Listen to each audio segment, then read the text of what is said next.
That really got you. Yeah, that was the stupidest. Yeti throwing confetti is the stupidest. Oh, I'm fun ready, little like a. tidbit of news from today. Oh, Mike Lindell says Walmart is canceling on him, and then says that we should all publicly shame Walmart for canceling him. we should publicly shame Walmart, just not for that reason. Just not for that Just reason. that's not why. We It's like should, but that's not the reason. that's like broken clock spotting right there. He was at least half right. And we should also Yeah. publicly shame him? No. I did. just remember seeing the like Djibouti dub of the My Pillow ad when I feel like no one even knew anything else about that dude, other than that he did that or he had those commercials or whatever. I know, like, I feel like Minnesotans had to have gotten those commercials a little earlier because it's a Minnesota-based company. Oh yeah, they had a store at the Mall of America, didn't they? That, and they also had As Seen on TV ads in Targets. Yep, yep. They were sold at the state fair. They were everywhere. Yeah, that's all. Yeah. And now he's like, if you're watching daytime judge shows, And they weren't he'll good. be on like primetime ABC, right? And this Right. fucker will be like, the woke media has tried to cancel me, and I'm on my commercials right now, but I've been canceled. That's why I'm running daytime primetime ads still on major networks. Yeah, I mean, if his ads are still playing, then that doesn't really work. Yeah, but it's also hilarious to just have like ads about Peloton and shit, and then here Did you? just Okay, like, you saw I've that. only got 30 seconds before they intercept this feed. You saw it was like it like turned into a straight up meme a couple years ago, but like they straight up there's this Peloton commercial where the woman like talking about how much she loved her Peloton, like the way her acting made it seem like she was like doing this at like gunpoint, like doing this commercial at gunpoint, and so it turned into a meme of this Peloton woman being in like a hostage situation that's happening slightly off camera. That's great.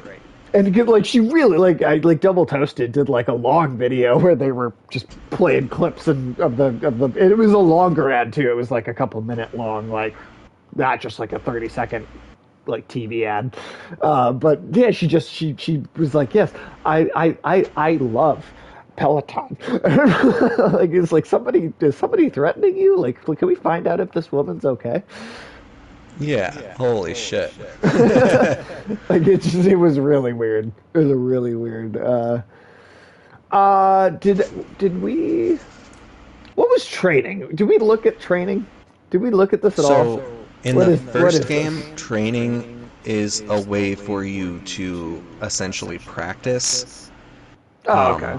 In the third game, it's like a legit training fucking tent where you can, like, the trainer will be like, alright, here's how to do these combos with these characters. How do I go back?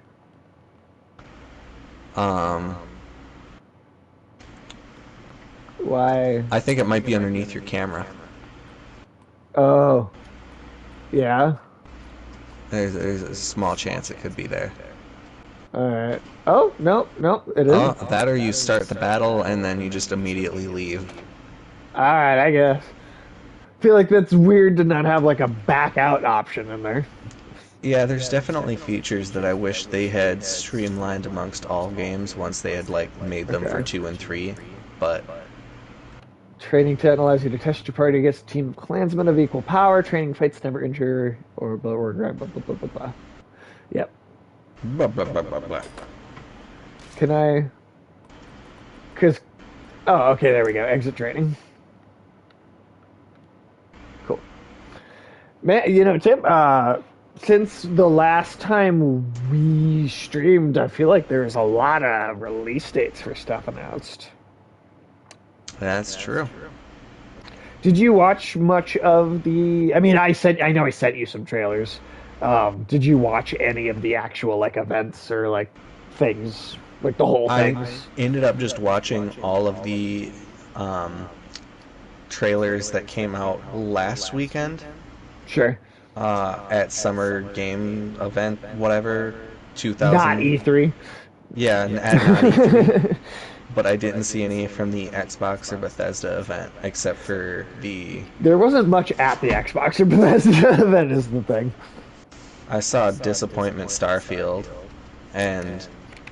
Well, we knew like, that was going to kick. apparently, the landing thing where you're like landing on a world, you know how they advertise there's like 1,000 worlds that you're going to be fucking landing on? Yeah, they'll all be apparently, generic as hell. just based off of that, the landing isn't even as smooth as... What was the one? It was No Man's Sky. Well, in No Man's Sky, you could actually fly from space, like, down to the surface of the planet and, like, actually control your landing, right? And in Exactly. Starfield, it's like a fast travel. Like, it doesn't actually... Like, the Lego Star Wars game basically does exactly what they were saying Starfield's gonna do. Like, the Lego game has that. That's not groundbreaking. Like, that's just not...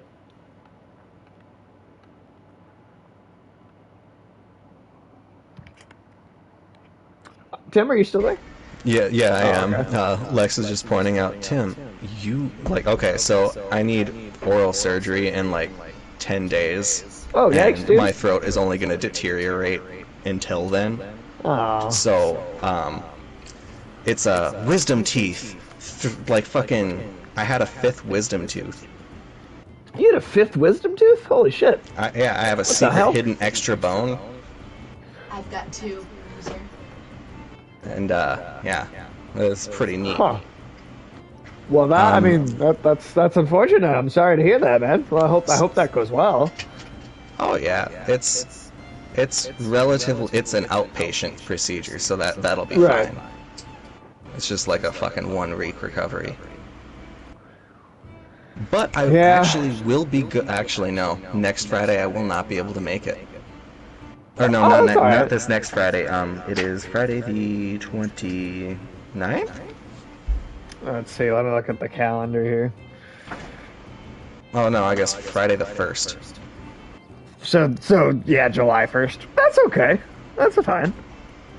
Well, I mean, and like, you know, I mean, yeah, well, yeah, we're it's totally okay. I'm sure I could either find something else to stream that night, Well, or maybe we or just you do can it a still different stream day this, that week. and I'm just in voice, or not in voice chat, but like Oh, in in spirit like chat.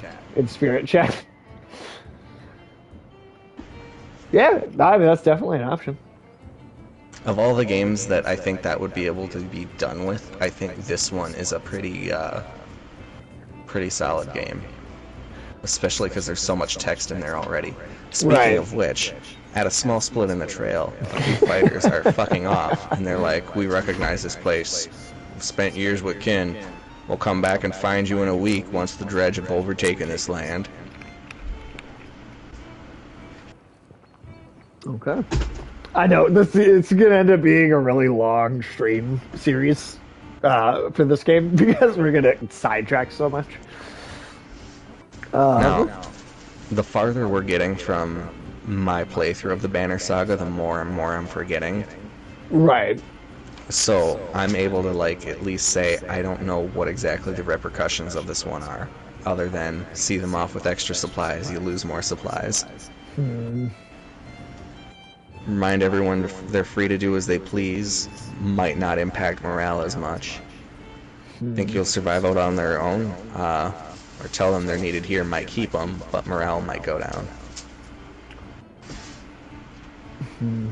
I think I remind everyone that they're free to do as they please.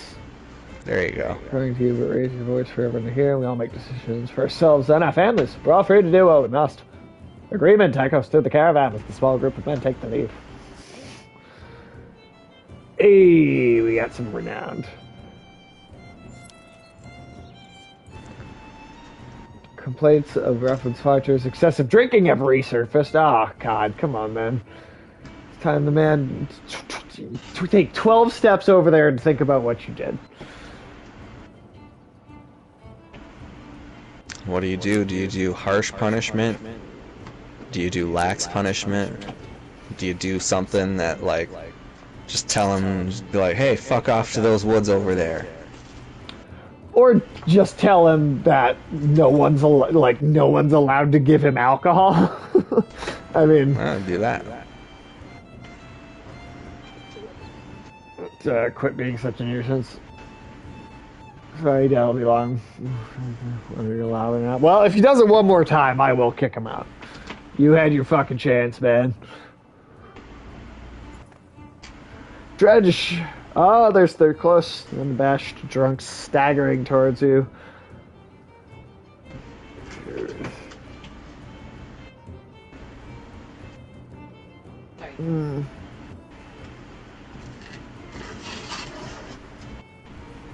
Now, do you just banish him? Do you let your clansmen have their turn with them? Or is he actually right? Like, or if he's, oh yeah, because if he's right, what if, it would save lives. If he's wrong, it would take you that much farther or longer to get where you're going, and cost you supplies. Right. I mean, this dude does just seem like he's a fucking problem, right? Like, yeah, he's like started a drunken brawl, and then he like walked up to someone who's like, "You fucking you cunt,"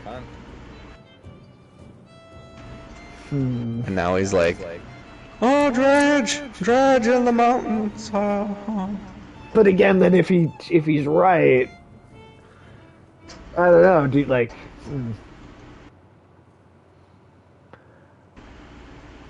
I'm gonna go with the most paranoid option and be like, all right, just in case. Yep. No. Yep. Okay. Oh, nobody. Okay, so he left anyway. All right. Yeah, at least he's gone. He's gone, At least he's but gone. it cost you a whole day. He did cost me a day. That is annoying. Sliding city, the walls of Frostweather now just keep the howling winds at bay. With luck, they'll hold. I love the voice acting of this. Especially like the Varl, and in the I think it's the second or the third game that you get like the bards, where like if you kill something and you're next to the bard does a little fucking Nordic chant. Cat, I will spray you with the water bottle. Come on. All right.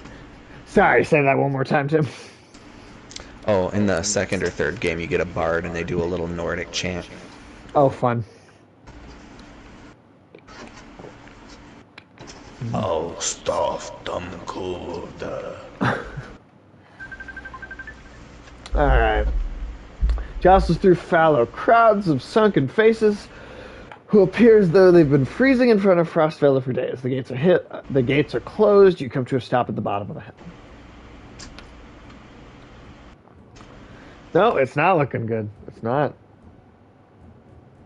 So many people in the field. I don't know, Rook, you're seeming like you're more and more of a pawn to me. Jesus Christ. You know, actually, real quick, I do want to pull up, what, like, the stuff that I did actually think was actually neat from the Xbox Bethesda, because there were, it wasn't a lot. I didn't realize that the Midnight Suns are going to be, that's a turn-based one. Yeah, it's made by Firaxis that did the XCOM games. Firaxis has also done a lot. I'm gonna pull up what they fucking have, because I've liked a number of their games. Oh, that's right. They have 2K and Take-Two under their belt.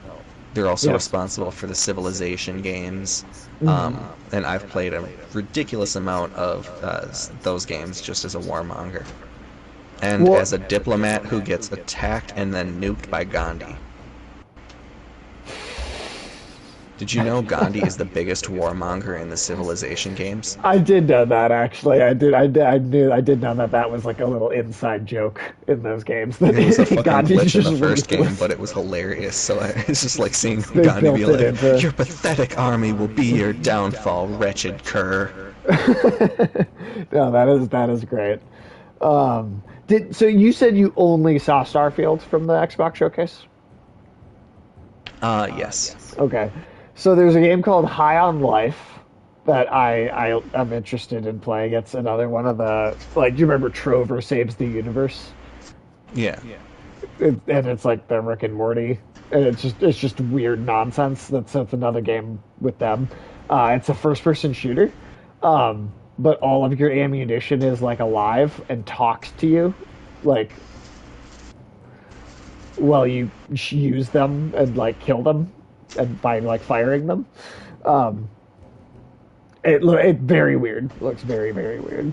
There you go, Tim. Something for you. The Plague Tale sequel got a gameplay trailer. Nice. And That one left off on the biggest goddamn cliffhanger. well, and they also they also announced like another trailer late this month, like then close to the end of the month they're gonna do, and that's going to drop a release date for sure.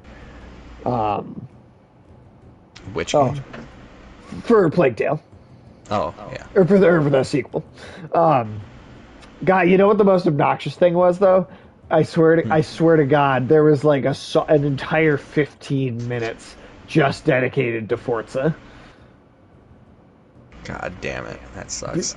That runs so long every time, because that was the big problem with their E3 showcase last year that everybody was dogging on, is like, look, show a cool trailer for Forza.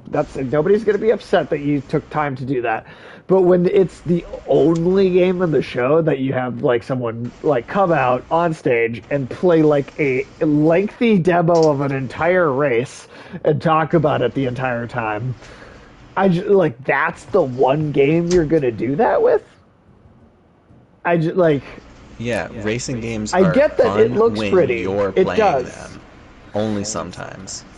Yeah, I mean, I get that I get that those games have huge fan bases. For me, I really don't do racing games unless it's like arcade racers. Like I like a good Mario Kart or the Crash Team Racing, or Yeah. I Like, I enjoy have a some friend stuff. who's got like an but- actual pit racing seat, and he's got a dedicated TV as a monitor that like that's so it's cool. like you're actually and it's got a force reactive steering wheel and gas pedals and brake pedals and shit. Nice. So it actually feels like you're in a fucking car. That's Playing cool. one of That's those cool. with like max graphic settings and stuff on Yeah, like I'd one of do those that. actual pit That's racing cool. ones. Yeah, those no, are cool. that's badass. If you have that But whole only setup, if you have the setup. yeah, that really does make a difference. That actually really makes a difference. Oh, here you go, Tim. Fallout 76 is getting another update for the 5 people playing it. Hey, Corbin said that might be good at some point. It won't be. No. 2 years. I remember like checking to make sure. There was a 2-year straight period of time after that game released where there was literally like a massive like news story about something that had gone horribly wrong with the game. And some of those things were like merchandise outside the game, like, you know about the collector's The edition mildew helmets. hats. No. Lethal black mold they were growing. Full on lethal to inhale, like the spores of black mold. Not spores, but it was. And then there was there was I don't remember exactly how expensive it was, but I want to say it was $80 to $100 maybe dollars. This like special edition Nuka, like, you know, the Nuka whatever thing in the game. Nuka-Cola. Well, it wasn't cola though. It was a rum, like it was a liquor. And I watched like these like professional like alcohol critics do a review for it, and they were like, the strongest taste here is definitely cardboard.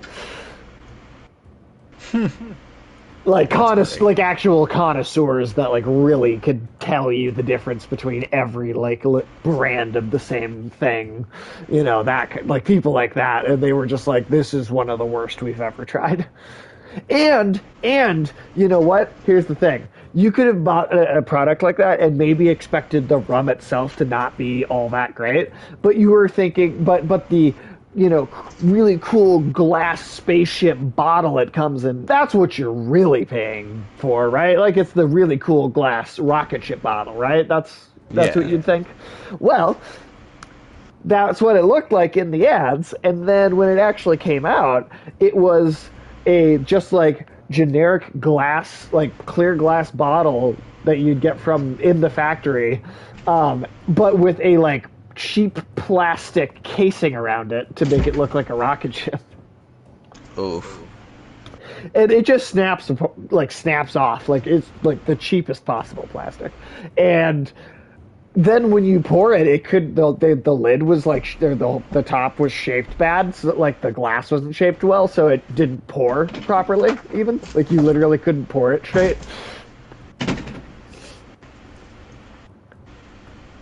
And these are things that aren't even in the game itself, right? Mind you, these are like in addition to, like, think about how just much of a freak out just people in general had to Cyberpunk 2077, and like, yes, that game was super unfinished, and it totally deserved all the mockery, and like they lied about how together it was, and the investors of that company are suing the other parts of the like, it's like this with the suits suing suits, right? Like that's how big of a fuck up that game ended up causing. And I think Fallout 76 is still a worse game. I really, really do, because Cyberpunk, it was like 6 months maybe before the news stories stopped. The constant just influx of new things going Based wrong off stopped of happening. all of the stuff that they fixed, like in its current state, it is now like actually Functional. playable as a decent game, like as an actually possibly good game.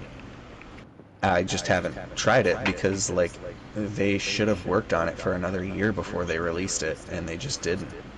Personally, And I feel like they sorry. were just off of the success of Witcher 3, and everyone sure. kind of expected the world of them. And the team that was working on that game wasn't like 100% the Witcher team. It was some other people doing some stuff first. Okay. So it wasn't even all the same crew.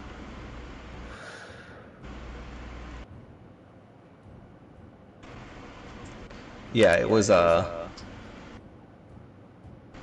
I don't even. It was like because they're a relatively small studio. Yeah. Or at least were at the time, and so it was like their B team, but their B team was like fucking 20 people. Well, they announced it in 2012 and didn't start working on it until like 2017 or something like that. Yeah. Like everything up until then, all the people working on it, they'd been laying down like foundational work. Well, instead of actually doing development of any sort. Here's the thing.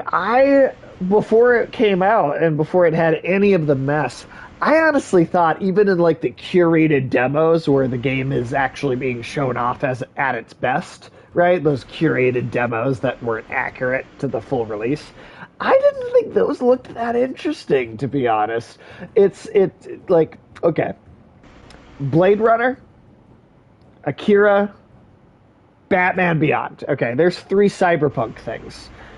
They all are very distinct from each other, despite all being in the cyberpunk genre, right? I found it just really generic looking, like kind of from the moment they showed it off. It's like so like your title Cyberpunk 2077, right? Can you imagine how much less interested you'd be in Red Dead Redemption if the title of that game was Western 1880? Huh. Right? You think about that, or like it didn't like it felt like it was so interested in being the whole genre cyberpunk kind of all at the same time that it became generic because it's just the most broad interpretation of something, and it didn't seem like it had its own unique feeling to it. It was just like, yeah, this is You didn't really cyberpunk. feel like Spider-Man. No, definitely not. Have you ever noticed that is the primary descriptor of people giving a positive review to a Spider-Man game? Well, I see. We've talked about that before, and I know what they mean. I know it's a lazy way to say it, shorthand, but I do know what they mean. It sounds fucking hilarious. Well, here's the thing: a professional writer, or some whether you call him professional or not, someone that's being paid to write an article or a critic review, I would expect them to be a little more. Or less vague, elaborate on what they're talking about just a bit. I suppose big thing about it is, like I saw, like I used to be a subscriber of Game Informer. I know. Like, because I feel like at some point it might have been good, or at some point I might just not have known what was good.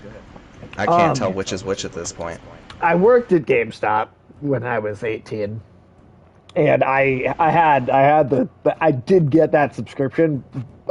If I remember right, it was because it stacked with my employee discount too.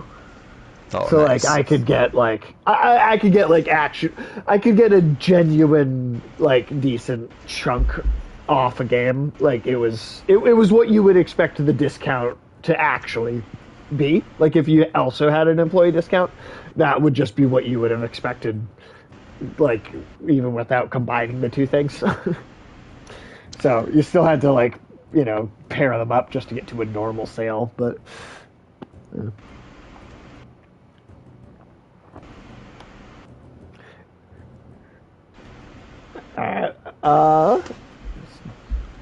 nobody's being let into the city. Why? It's overrun with Varl from Blotzbalker. Greyhorn, people from Bitra, all the nearby villages, and the dredge are everywhere. Chieftain of Frostfeller has locked himself in his great hall. Well, that's when they closed to the gates. Oh, shit. These hills will turn red. Yep, yes they will. Have to get in there. We're getting in the walls somehow. I don't know more about what's going on in there. So you know and see what happens. Where else could we go? Where else could we go? Is there another option? Just because someone's brought it up doesn't mean there isn't. South. Well, your caravan has enough supplies to last for 8 days before it starts to starve to death. Right. Horse forward. Dredge moving south. If we keep going west, we might get out of their path. Wormtoe is half as far. Is that anything like Wormtongue? A little fun fact about the you'll notice how there's no horses in this game. She just mentioned the Horseborn that are centaur people, and they were in such deep conflict with the idea of horses being subjugated by humanity that they killed off all the horses and then buried themselves in the southern plains.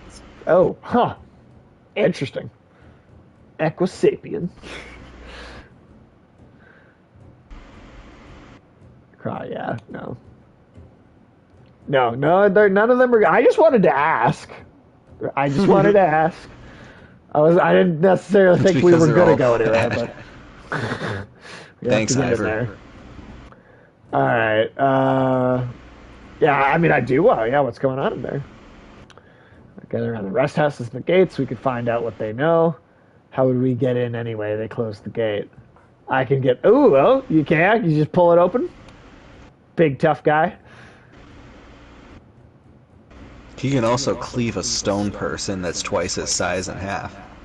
Nice. I was going to break it. Just push really hard. Oh, I didn't even actually look at the hole. Oh, okay. Tim, did you see this trailer? I want to say, God, was it the Game Awards last year? I want to say they had it. They show it, so it's like some sort of like caveman and dinosaurs, like tribal kind of people with with dinosaurs. And then the dude with the spear is Vin Diesel for some reason. And then he goes into an electronic cave and starts uploading data, even though he's like, Is that going Arc around 2? Yes. I played Arc 1, and aside from being so broken that it killed 2 of my power supplies, not Oh, one, wow, but really? 2 within Jesus 2 weeks of Christ. each other. Like, Wow. I smelled Okay. burning plastic and saw smoke out of the back of my computer. That Because it game had did that. a bug where it pushes your system past what it should be allowed to. So it was Oh, no. forcibly overclocking one of my components. And because my Wow. power supplies weren't rated for that level of power usage, and it's supposed to shut down at that point, But then it... Right. but it kept the computer open and on, running. Ooh, yikes, dude. Well, Not to Damn, mention, I you didn't can expect, lose almost all of your progress that's not tied to experience gain and like recipes unlocked. Like if you build a little fort and then you like turn off the game, the other people on that server can walk a fucking triceratops through your fort. Like if you're offline, there's kinda no funny. one there to defend it, and so you just wake up with all of your shit destroyed. See, and this you sounds have like Fallout nothing. 76, because Fallout 76 was doing the same thing. Oh, but if you join a guild and you, like, it's a game that I imagine is fun if you play with 30 other people. Okay, so here's the interest. So I have a question for you. I want to know the way that you would describe the short way you would describe the kind of gameplay style that Arc 1 is. I would say Or genre even. sci-fi survivalist / building sim.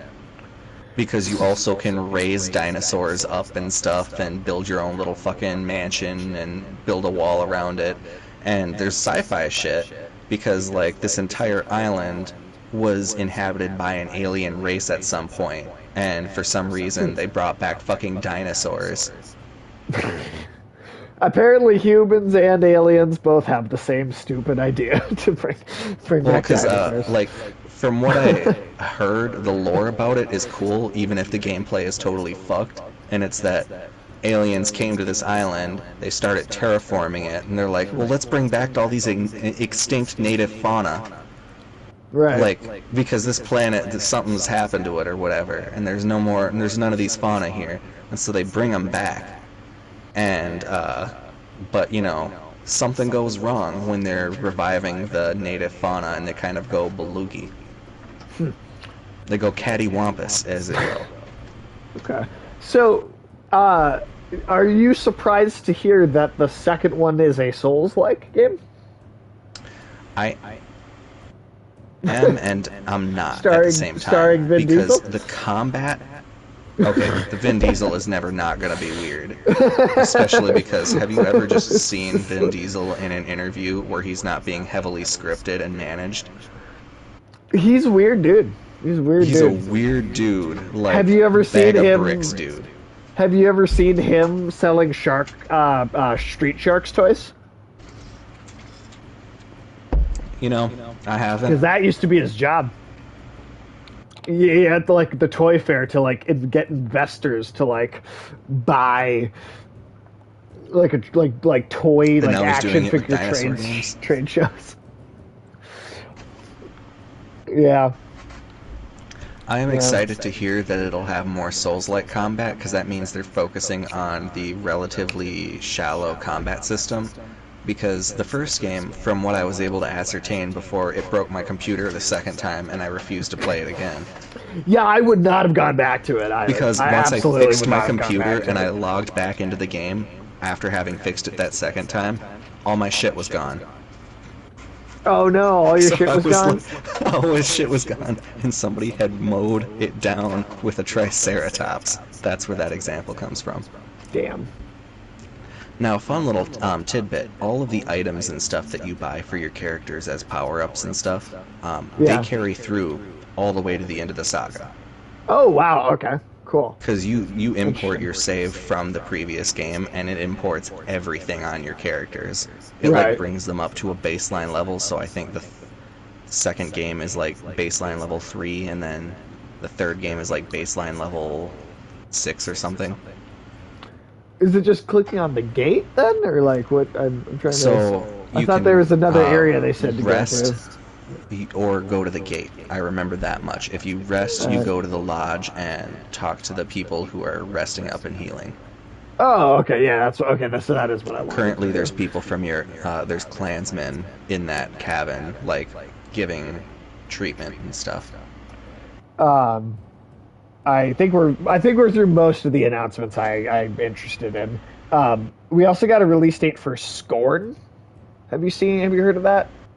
Yes, I am excited for that one.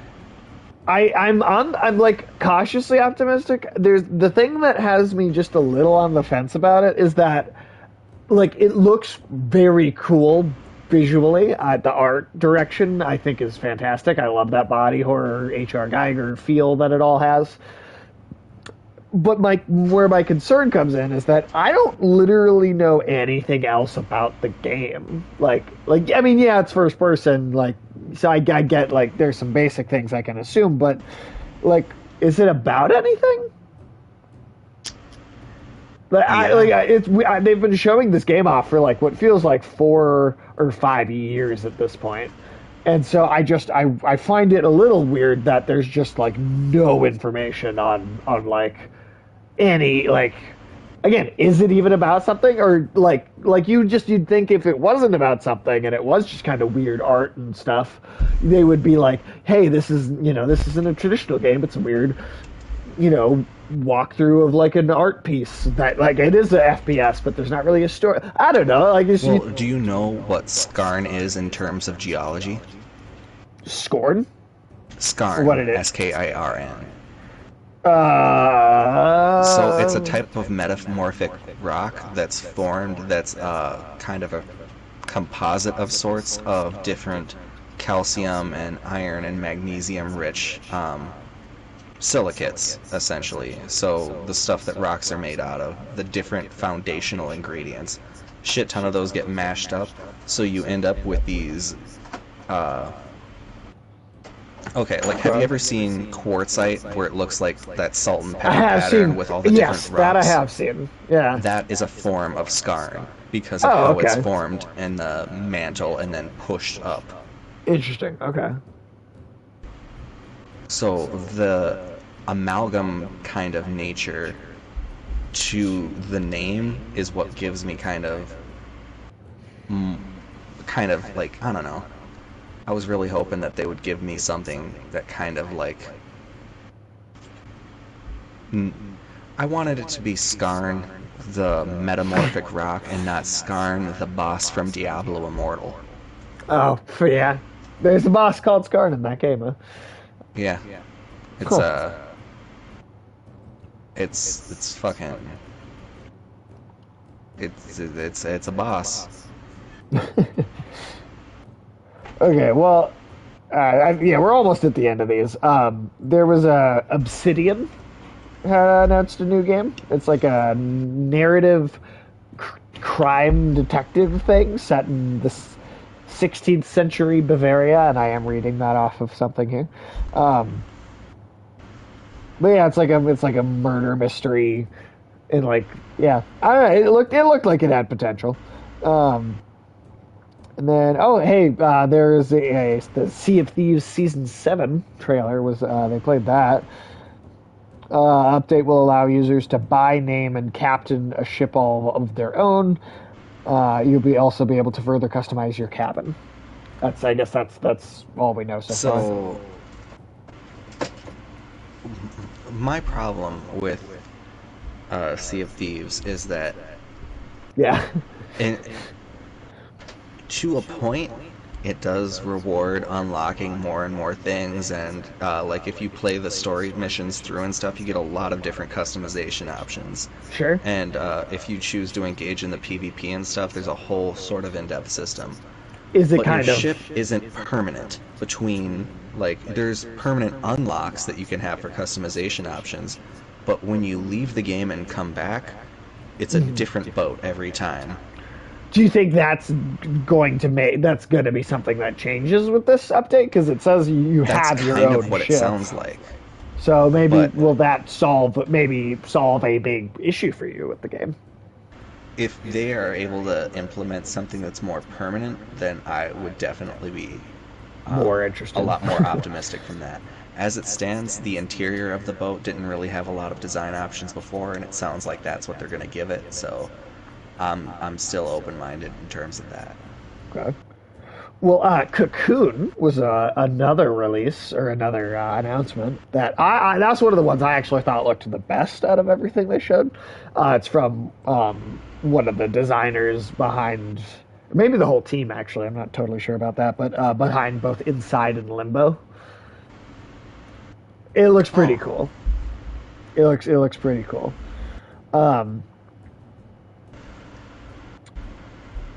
And then, yeah, that was a weird thing. Hideo Kojima popped up to, like, basically say, I'm going to make something for the Xbox, and then left.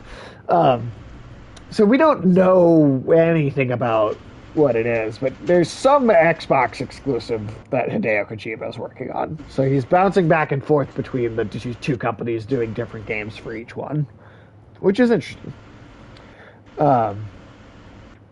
And then there was Wo Long Fallen Dynasty, which the trailer didn't really show a lot of gameplay, but I think it's interesting to note that this is from Team Ninja, right? Who did Neo, the two kind of right? Not I don't know. We mixed these up with like what Nier or something last time we talked about him, but like Nioh Neo. Yeah, I actually have that one downloaded, at least the first one. See, it's Rage Select podcast that I listen to. Jeff is a diehard Souls guy, right? And he's the only person I've heard extensively talk about those games. He wasn't big on the first one, but he was really big on the second one. Like he thought the second one was like great, like he like way better, like a big improvement over the first. So this is Team Ninja, which is the developer that did those. And then there's a bunch of stuff you'd also probably recognize, like was it the Devil May Cry, DMC Devil May Cry, but that's this team. But the like head of the game is one of Bloodborne's lead production designers that has like come over to Team Ninja to work on this particular game. And yeah, it's set in an ancient Chinese period with like Chinese mythology. So could be cool, maybe. I'm possibly. hopeful. I've And learned that to be was it. cautiously optimistic. Optimistic. Yeah. It's also where you're optimistic about not getting stabbed by a cop or something. I'm optimistic I won't be shot during this encounter. Oh, never mind. Yeah. You spend a whole day at the rest houses. Everyone gives you the same story. Chieftain just shut himself in his great hall and closed the gates. There are a lot of wounded people here, adds Alette. We could help them. Eagle pulls you aside. Followed the outside. I followed the outside of the city. I followed the outside of the city walls. Oh, like he went around them. Okay, so yeah. He says, then there's a water passage we could squeeze through. And Not if the you whole don't keep him caravan. alive to this point, you don't get that option. Interesting. He could have been dead already. Yeah, he's already had one point where he could have died if you would have fucked up and not let him. Like, if you would have kept Alette and him from going to get people out of the houses, they would have had their own fight. And if you choose, like, the wrong options by, like, forcing. Because Alette freezes up. And, Oh shit. you know. Okay. And that, because she's like, fucking, yeah. And so he dies there defending her. Interesting. In one of the outcomes.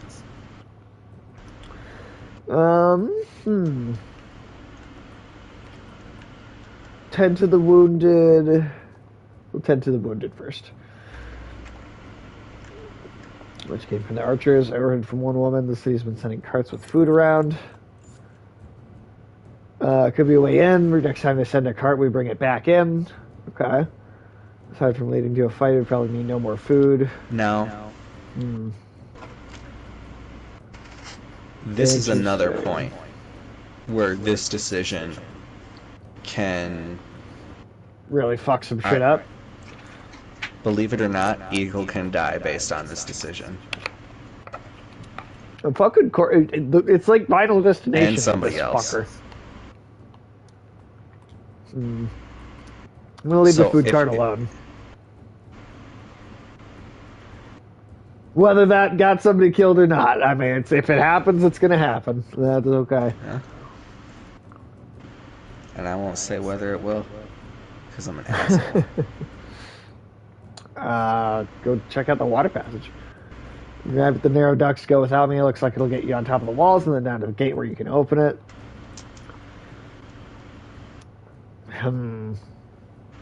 Interesting. Do we risk it? Fuck it. Let's play the risky card. Let's do it.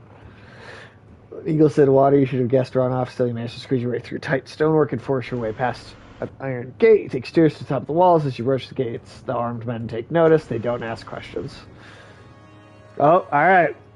There we go. We don't have our big guy.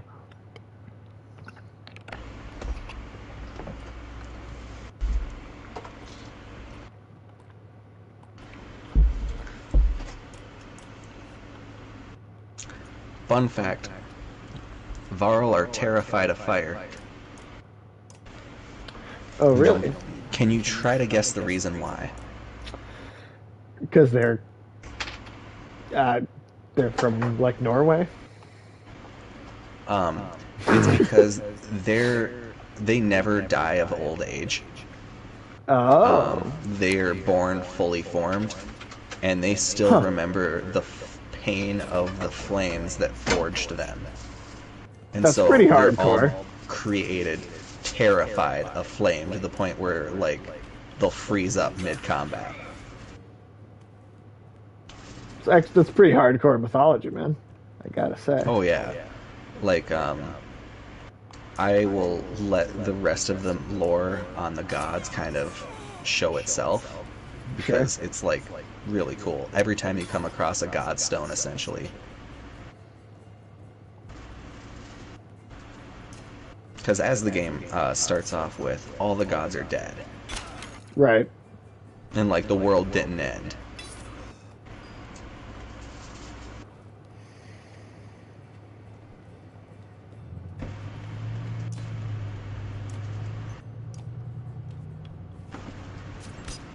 That seems pretty, like, par for the course for these fantasy universes, right? Yeah. Just starting off with dead gods.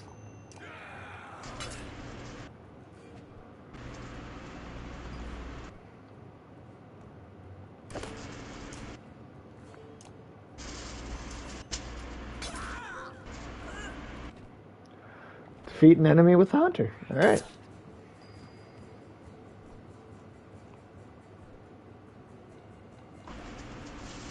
All right, you can back her up here.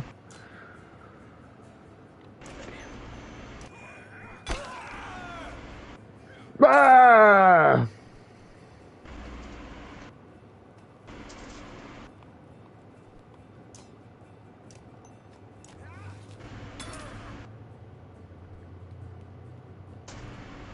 Oh, come on.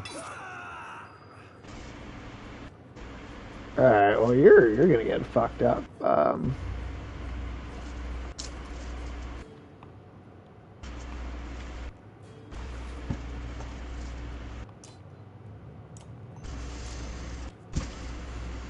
Come on. There we go. Okay.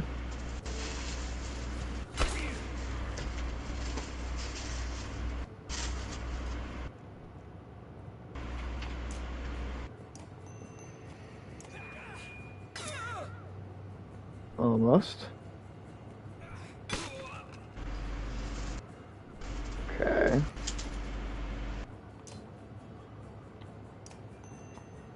Jesus. Oh, it's because it was that guy. Alright. Oh, she's down.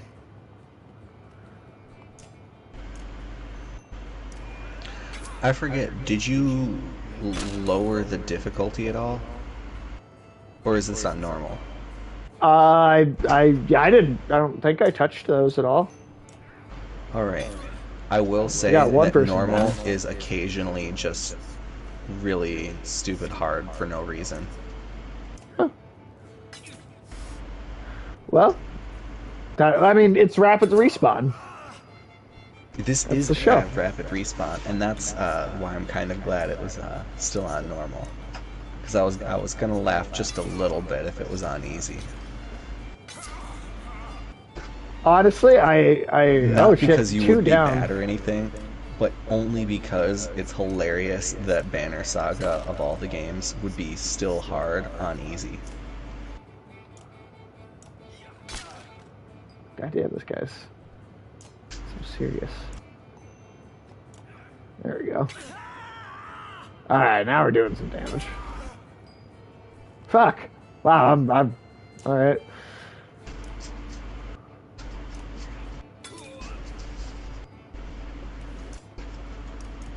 Alright. Damn. We had like 3 characters go down in that fight. Ah, yes. If this was Fire Emblem, those characters would have permanently died for the whole game right there. Hey, in some fights, if a character Sometimes does go down in the fight, but in Fire occasionally Emblem, they it die. was always. But in Fire Emblem, that's always, yeah.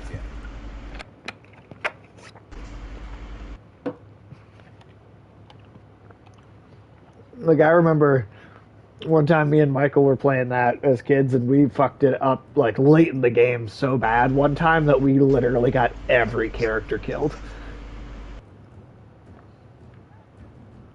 All of them in like one battle. What in the depths did I do? Is that Willem Dafoe from The Lighthouse? Kind of looks like it.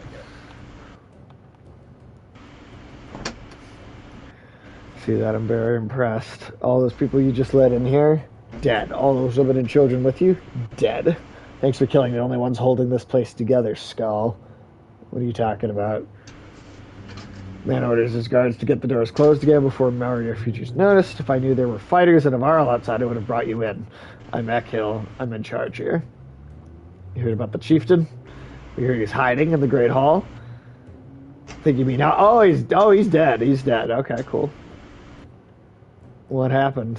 As soon as they heard Dredge were coming, anyone who couldn't swing an axe got one to the head. That's the short story, anyway. These 2 clans that here warring over turf and food, and the worst of the god-forsaken Varl.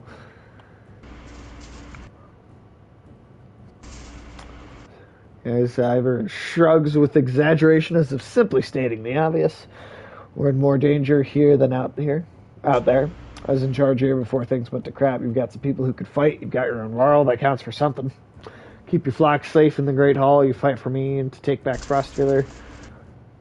I don't take sides. Too hard to tell when the good guys have become the bad. Fine, cut these sheep loose and watch your own asses. What do I care? All I want to do right now is get out of the damn streets.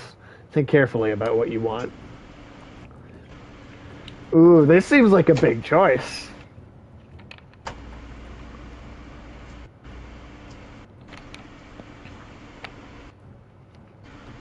I will say,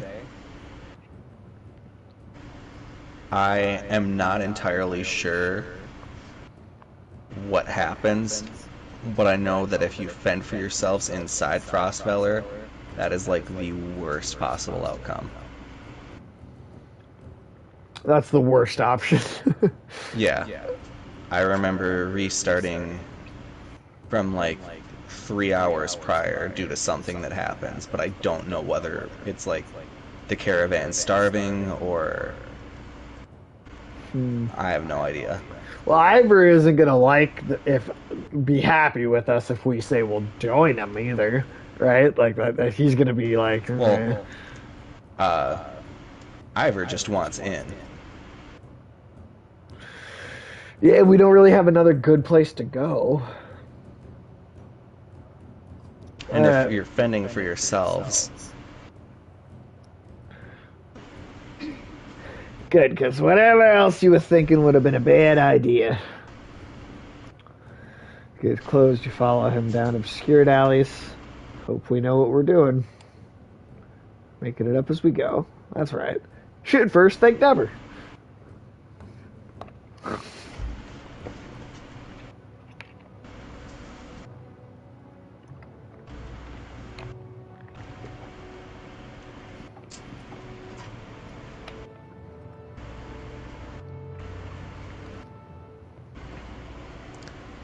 now you're probably thinking, do these two caravans ever meet up?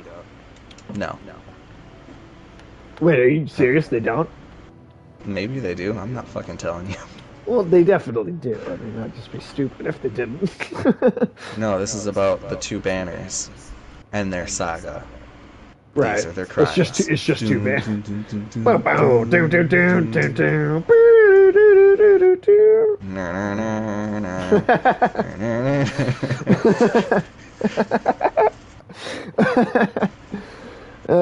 See, this is why doing this after a long day of work is fun.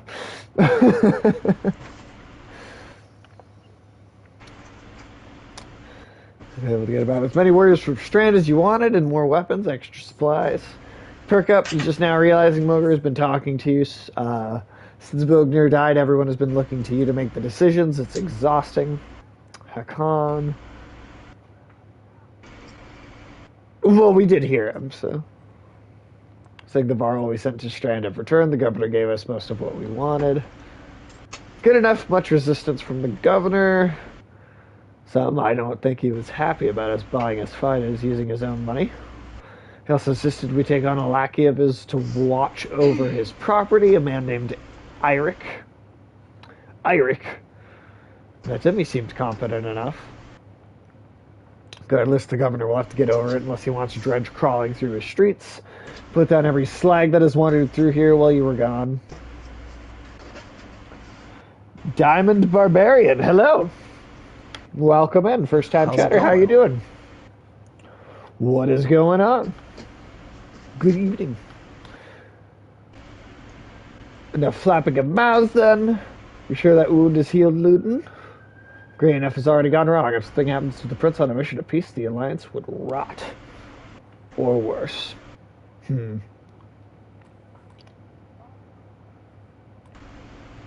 Luton,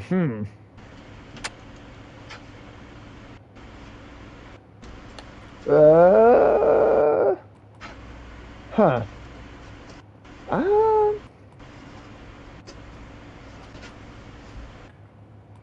Well, wait, so am I reading these right? Is the first one and the third one almost both seem like they're basically telling him to leave? They're all essentially, I mean, one you say that there's no reason that he should stay. Right. One is telling him directly to go home, and one is saying that he makes his own decisions. Right. So And I mean, he's been pretty pissy about his own decisions from this point on, or up to this point. Like, right. I was just over here doing whatever. And so what if I got the Varl King killed? That makes me want to tell him what to do. Honestly. Yeah. Eating a pot pie? Well, that sounds like a good time. That sounds like a very good time. That does sound like a great time. I do like me a good pot pie, dude. It's my chicken pot pie. Bad kitty. Well, that's one of the oldest episodes of South Park, isn't it? That's like early Yeah, the South bad Park. kitty is like a... Bad kitty. That's my chicken pot pie. Aren't you the fabled dredge killers? How did you let them get this far south? We're not watchmen for the world. Watch your tone. If they're here, then something has gone wrong at Schlid. And you shouldn't be here.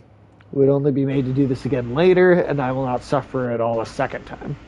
Either take us through the wandering road or do your job and slaughter some dredge. Then turns abruptly with a scowl, stamps back to his ring. This fucking guy, dude. I'm sick of this guy already. Hell yeah, chicken pot pie. That's some good stuff. Wandering road's not an option with this many. Could crush that boy's skull with one hand. If Luden won't be deterred, you'll have to deal with it. Don't let Luden get to you. Let's go. I'm sick of looking at this stuff. Something like that. What do I tell warriors, Hakan? I mean, that metal one is pretty badass. It's pretty badass. I start telling them to be careful. The second one is pretty, but it's cool. One is callous, one is cautious, and that middle one seems to be kind of... This is the rah fire up. That's the rah fire up the troops one. I feel like, yeah. Good. Give the word and we'll set off.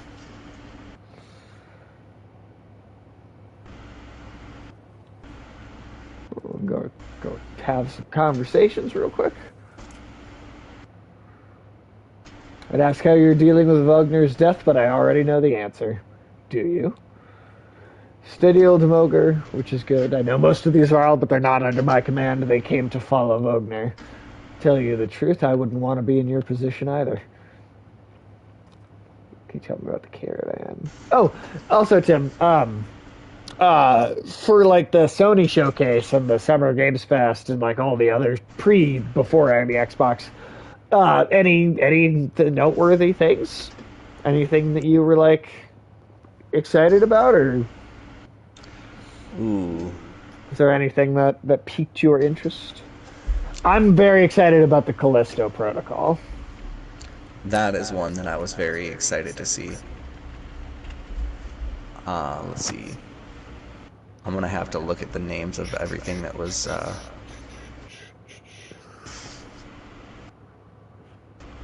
Apparently Multiversus has a, live multiplayer demo in a couple of days. Oh, really? Did that just come out?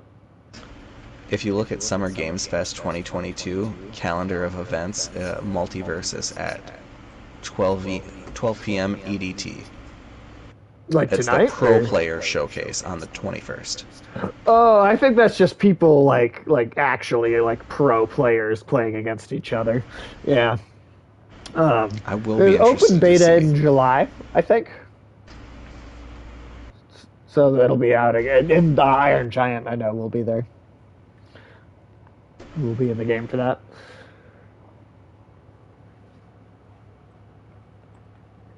This game we're playing, so it's called the Banner Saga, and it's a strategy game slash like narrative focused. It seems to be more about the story than anything else. So, but you know, kind of Norse mythology adjacent fantasy.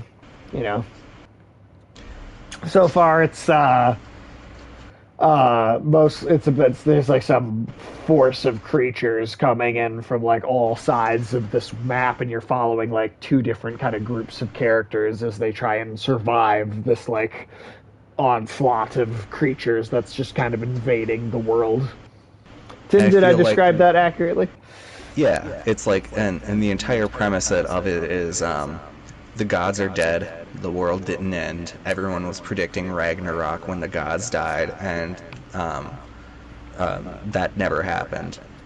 And then 7 days ago, the sun stopped in the middle of the sky, and nobody knows why. And then out from the fucking north, these fucking dredge, these iron monsters, that are like more myth than like real.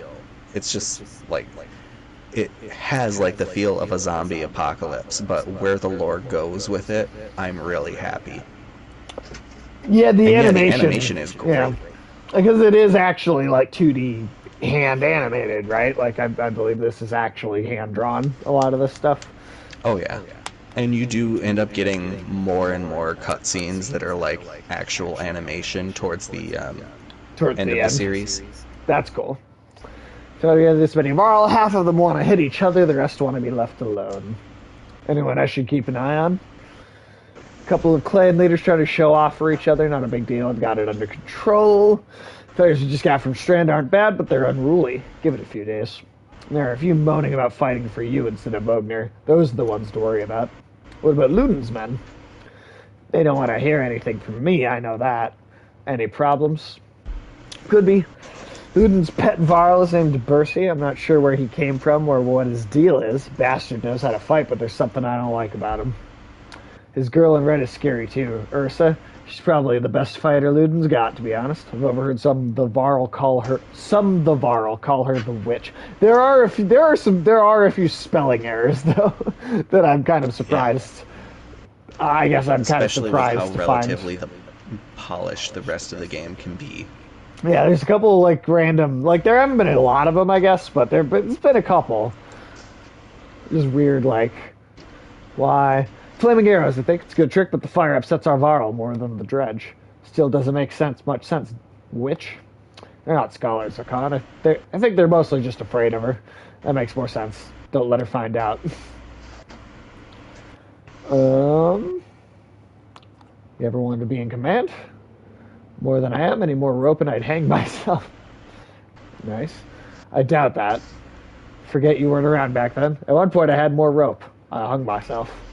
So I'm not interested in command. It's all yours.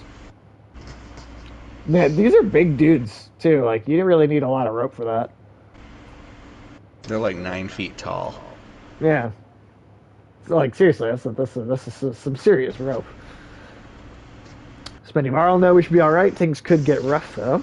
I like being the one to send Varl to their deaths. I like worrying about myself, and that's the extent of it. Who would have expected Bogner to drop like that to a couple of slag? Still wondering what happened. He had hundreds of dead slag to his name. Oh, thank you, Diamond. Thank you, Diamond Barbarian, for the 5 bits. That is very, very kind of you. I appreciate that. He had hundreds of dead slag to his name. I don't get it. Oh, Tim, were you about to say something? Oh no. Oh, I thought I heard a little noise there, but... Other than thank you, Diamond Barbarian, of Oh, course. okay. Just happens sometimes, no big moment. I'm sure it surprised him even more than us. Although I have to wonder. Never mind. Come on, you gotta just tell us. You can't just not, Anyway, I'll worry about the Warriors. You worry about not doing something stupid. Yeah, that's asking a lot. Now, to me, based off of that statement, it sounds like they're speculating that he was sabotaged or, like, because... if you recall, when they found him, he had a wound in his back and he was lying in a pool of blood. Yes. So I mean, it definitely like seemed like that. Like they're implying it. That he totally killed him. I'd rather not say. Why not? It's the kind of thing that gets stuck in your head and you need a clear one. It's better if you let me worry about it. Oh, you can keep prying, though. Is it better to just kind of let it go? It's up to how much you want to, like, we'll respect. He's an asshole. We'll respect him. We'll respect it. Yeah. If there's a reason to bring it up again, I will. All right. I don't know if you need anything else. Now, Tim, I guess I didn't ask you ahead of time. How long are you good to go for the stream tonight? I'd say 12:30. I'm gonna be up particularly late tonight anyway. Okay. depending on seriously 12:30. I might play just a little longer then. Might go just a little longer after that. Oh yeah. And if it hits that time and I'm still like greased gears and lightning, then I'm if I'm down for it, I'll be down for it. There we go. There you go. You knew him well, didn't you? Bogner? No, well, I don't know. I remember him. I was rushing around with some important business, but I never knew him. Never got a chance to talk much. Longer than I did, in any case. I suppose so. When he spoke, Vara listened. I knew that. He used help there. Scrivener leans back, considering this sentiment. Seen worse, they respect you for your ability to swing an axe. They need to respect you for your actions. You're not talking to the right Varl. Moger's got some skill there. Most I can do is hold a quill. Yeah, tell me your private thoughts. Let me hear about that.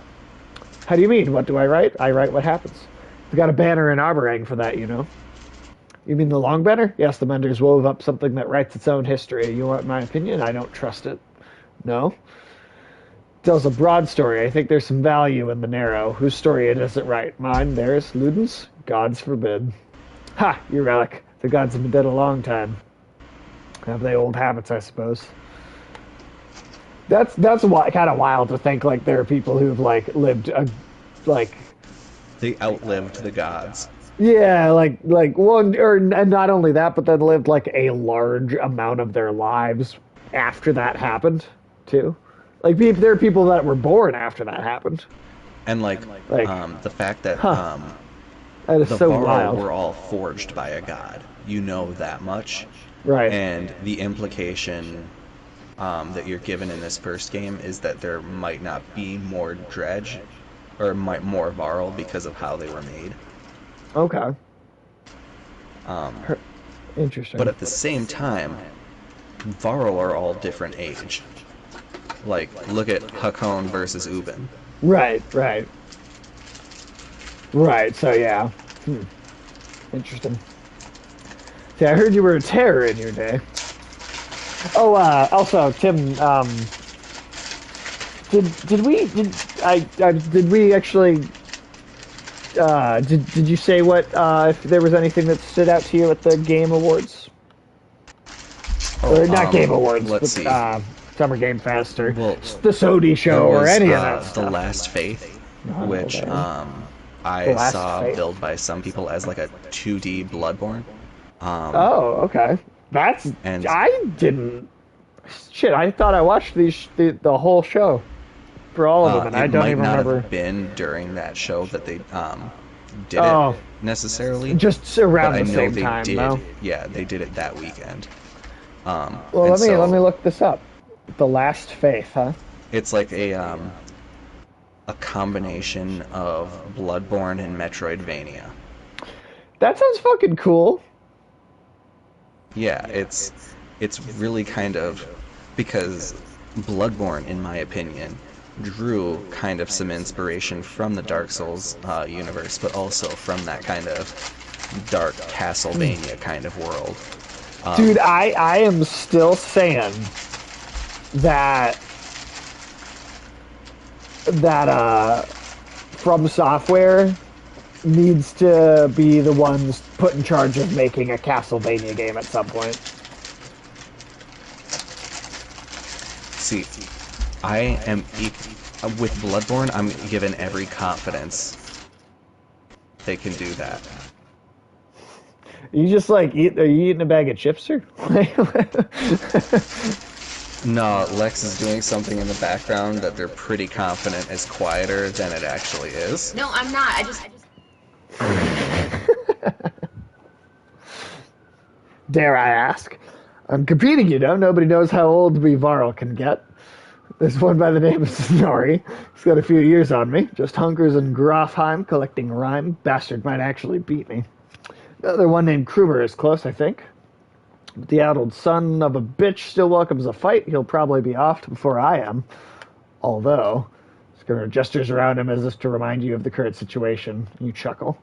Anyway, point is, what difference does it make? I'm just a delivery baron for Yonarander now. Can't remember half what I've done. Hence the journal.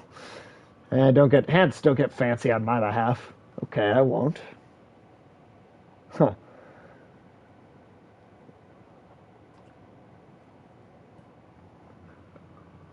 Oh, I just the emoji there. Oh, the Psyduck. Gods, how should I know? Never seen anything like this before.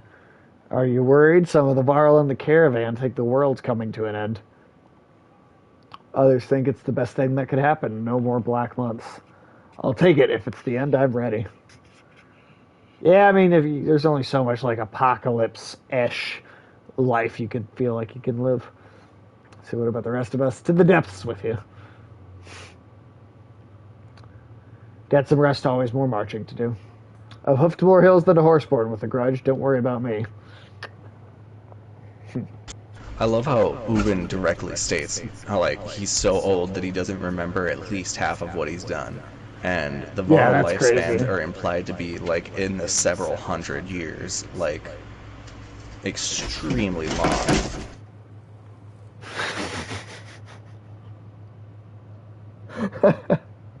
Did a person fall over just now? Is everyone okay? No, a table fell, but close Oh, enough. okay. Well, shit. I'm supposed to go look at her. Oh, yeah. Characters here. Yeah, I'll get you up there.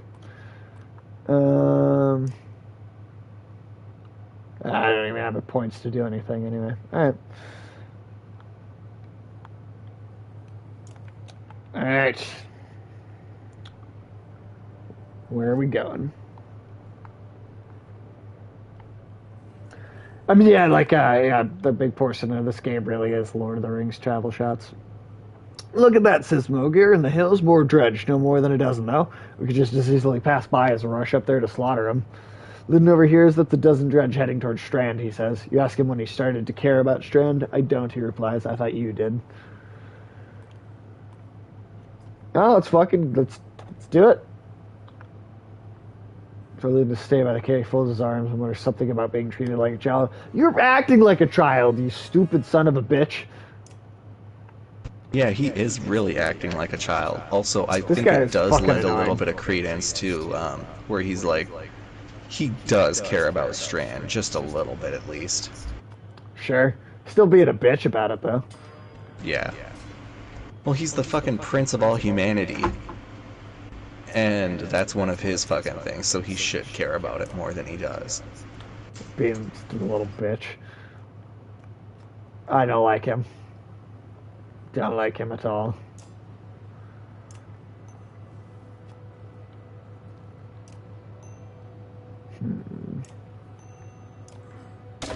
He is a bitch, and I don't like him.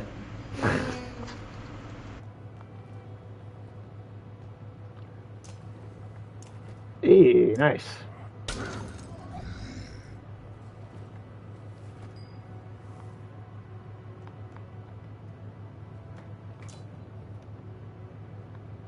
Yeah, not close enough.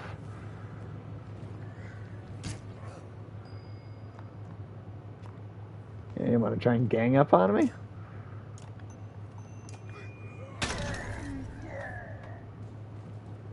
Get out of here. Get him out of here. Demons, just rip his soul out. Nice.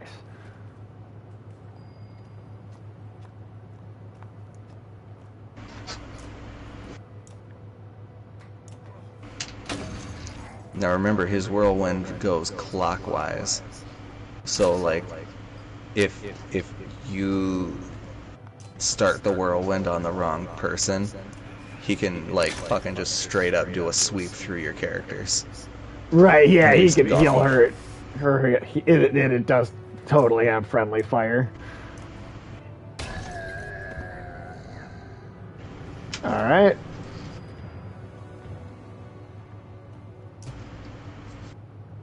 Oh, the little guy could take care of you. Yeah, I'll let the littler guy take care of that guy.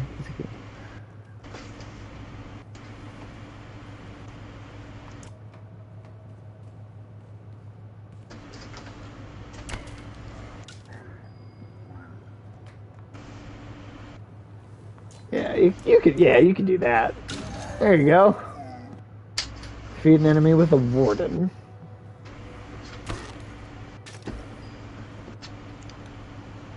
Now, the first game, unlocking achievements doesn't really give you much, and by much I mean anything. But by Okay. the third game, unlocking achievements give you, what is it, renown. Okay.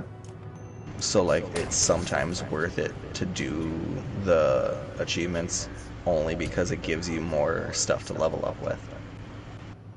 Like, I mean, and it's actually doing something in the game itself, right? Yeah, and it's yeah. being rewarded by the game instead of just being like a PlayStation trophy or a Steam achievement. Interesting.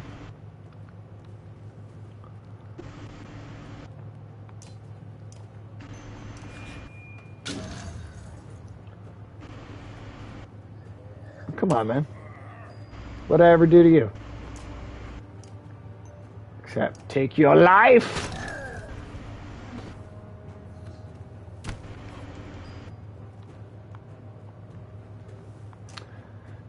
Ooh, you know what I was very excited about. Have you seen the Teenage Mutant Ninja Turtles Shredder's Revenge? That it's out already. Wait, that's out already? Yeah, they announced the release date at, which was today.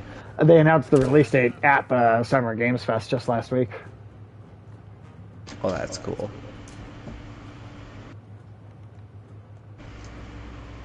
That's like very cool. It's only a half.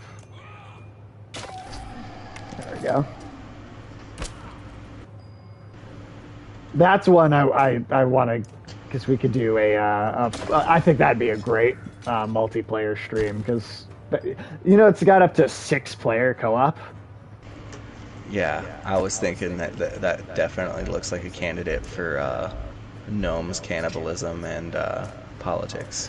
Yeah, yeah, absolutely. Well, and that could be maybe, that maybe could be one, another one that if you wanted to join, even if you don't Oh, feel like absolutely. talking a lot.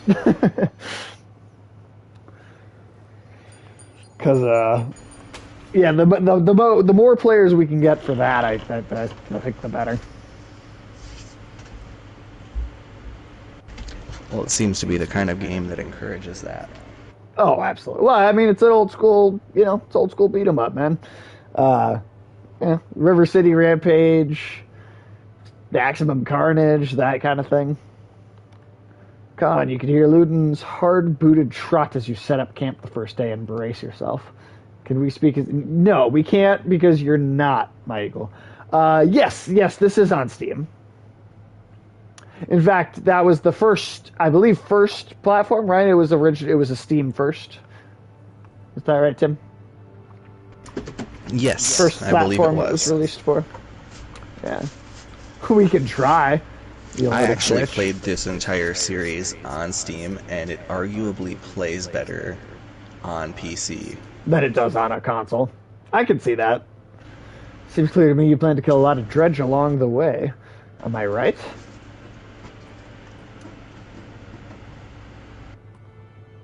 Why do you ask? Because since we left Alvarang, the Varl has been acting like I need protection. Don't assume only the Varl can fight, do you understand me? That is my banner we fly to Grafheim, the banner of Aberang. I insist on joining in battle. Almost gutted in your first encounter and ready for more, whatever you like.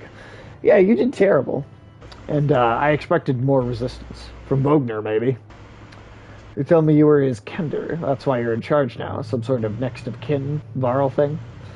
Don't you take on his responsibilities? That doesn't mean I care what happens to you.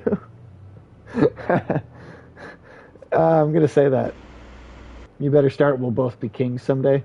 Nah, I hope this kid dies. I don't like him.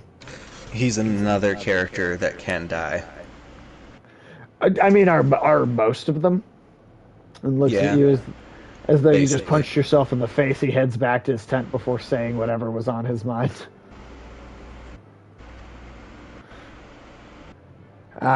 He's just being a drama queen. You got some characters with high exertion. Don't overlook this important stat. Exertion lets you add more willpower to your actions. Want to add more than 1 star to your attack? Upgrading to 3 exertion lets you add 3 damage to every attack or move 3 spaces further than usual if you've got the willpower for it. Remember, each stat is equally important in combat. Choose wisely. Interesting. Interessante. Ursa, right? Oh yeah, these are the ones they were talking about, huh? So I have this pulled up. I should have this pulled up.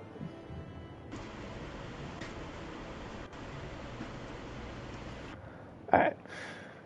She watches your approach with her head tilted back and points a thumb towards Ludin's tent. No, here for you. Oh? Can we talk? Shakes her head no, a smile on her lips, eyelids low. Why not? I don't. You don't talk? No. You do, though. I don't. Okay. I gotta jump in the shower. I'll see you next time. Hey, no worries. I hope you have a good evening. Thank you for stopping in. Night, Diamond. Thank you again for the bits. And we'll see you next time. It's about the flaming arrows. She raises an eyebrow. Varl and fire don't get along. All you get is a shrug. If you're going to use them... She pulls an arrow, there's a flick of the wrist you don't quite catch. Suddenly a bird combusts in the tree behind you and falls to the ground smoldering. Half the camp is turned to watch. Don't tell me not to. Oh, okay. Ludin's bodyguard? No, he's mine. Tends to be confused. She cackles, abrupt and loud, then looks embarrassed. You are his personal guard, though? Of course. How did you end up with someone like Ludin? Luck. Yeah, no, she didn't really have a lot to say. Press her arms, a hand on the chin. Bye, Diamond. A hand on her chin and cocks her head to one side. Until next time, Ursa.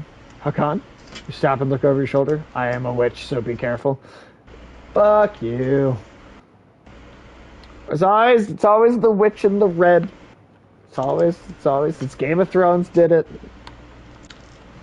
It's because witches tend to be associated with fire, and fire tends to be associated with red. Tim, oh my god. Yeah. Did you hear they announced that there's going to be a Jon Snow sequel spin-off of Game of Thrones today? And this is not, we don't know what the actual name of the show is, but the second that I sent that to Michael, he texted me back, is the show going to be called I Don't Want It? I don't want a show. Yeah. Who cares? I mean, it's that would convey, I think, everyone's feelings about it. The actors, the audience. Like, who cares? Who's going to watch it? Who's going to engage with this Game of Thrones? There's already, I mean, they had like plans for like 4 prequels. I guess this is the second of the 4 because there's the like ancient Targaryen one that they're doing. That's the first one. Does anyone care? No. I am a little bit excited about, there was this Nickelodeon series that was potentially one of the few... For Game of Thrones? No. But I would be up for that. Well, in a weird way, Multiverses granted that wish. In a weird way. Visually, at least. It does. Visually, at least. I know it's not Nickelodeon, it's, but like, in a visual style, anyway. Let's see. Oh, but one of the shows that actually held up far more than Game of Thrones did, even when it was current, was Avatar: The Last Airbender. Oh, yeah, absolutely. And they just announced 3 movies? 3, yes. Mm-hmm. I saw that, yeah. They got a few projects in the works. So they're doing... Because they wrote some comics that were meant to be like the direct sequel, and basically, I wonder if they're going to adapt that. Yeah, all of the lore is essentially fleshed out for in between the 2 series, as well as what happens post the second series. Yeah. And they already tried the one movie with Shyamalan, and with the screenplay he was given, I almost can't even blame him, but also I do a little. I think everyone involved in that movie is kind of at some level of fault. I just Oh, absolutely. that's a good riff tracks. That's a really good riff tracks. It's so fucking good. But yeah, that's an embarrassing film adaptation. But yeah, they have a live action series slated, and then following That I up, have no interest in. the movies. Well, apparently they they were co-created with the Yeah, original but- creators of the show. yeah, but then but- they jumped ship. Well, they were But working then- on it, and then they got kicked off due to creative differences. And I don't know if you heard the specifics, but I do know what the specific creative differences were. What were they? Now I'm scared. Aging up the characters so that they can have sex on the show. So That that, was there the can be love biggest one. triangles. No, not even that. So there can be graphic, like, or at least, maybe not even graphic, but like, but more than there needs to be.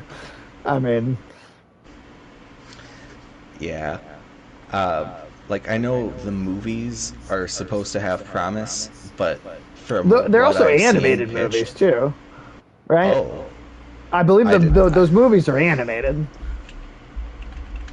I thought that was the case. I'm pretty sure they're animated movies. Maybe I'm wrong, but I'm pretty sure.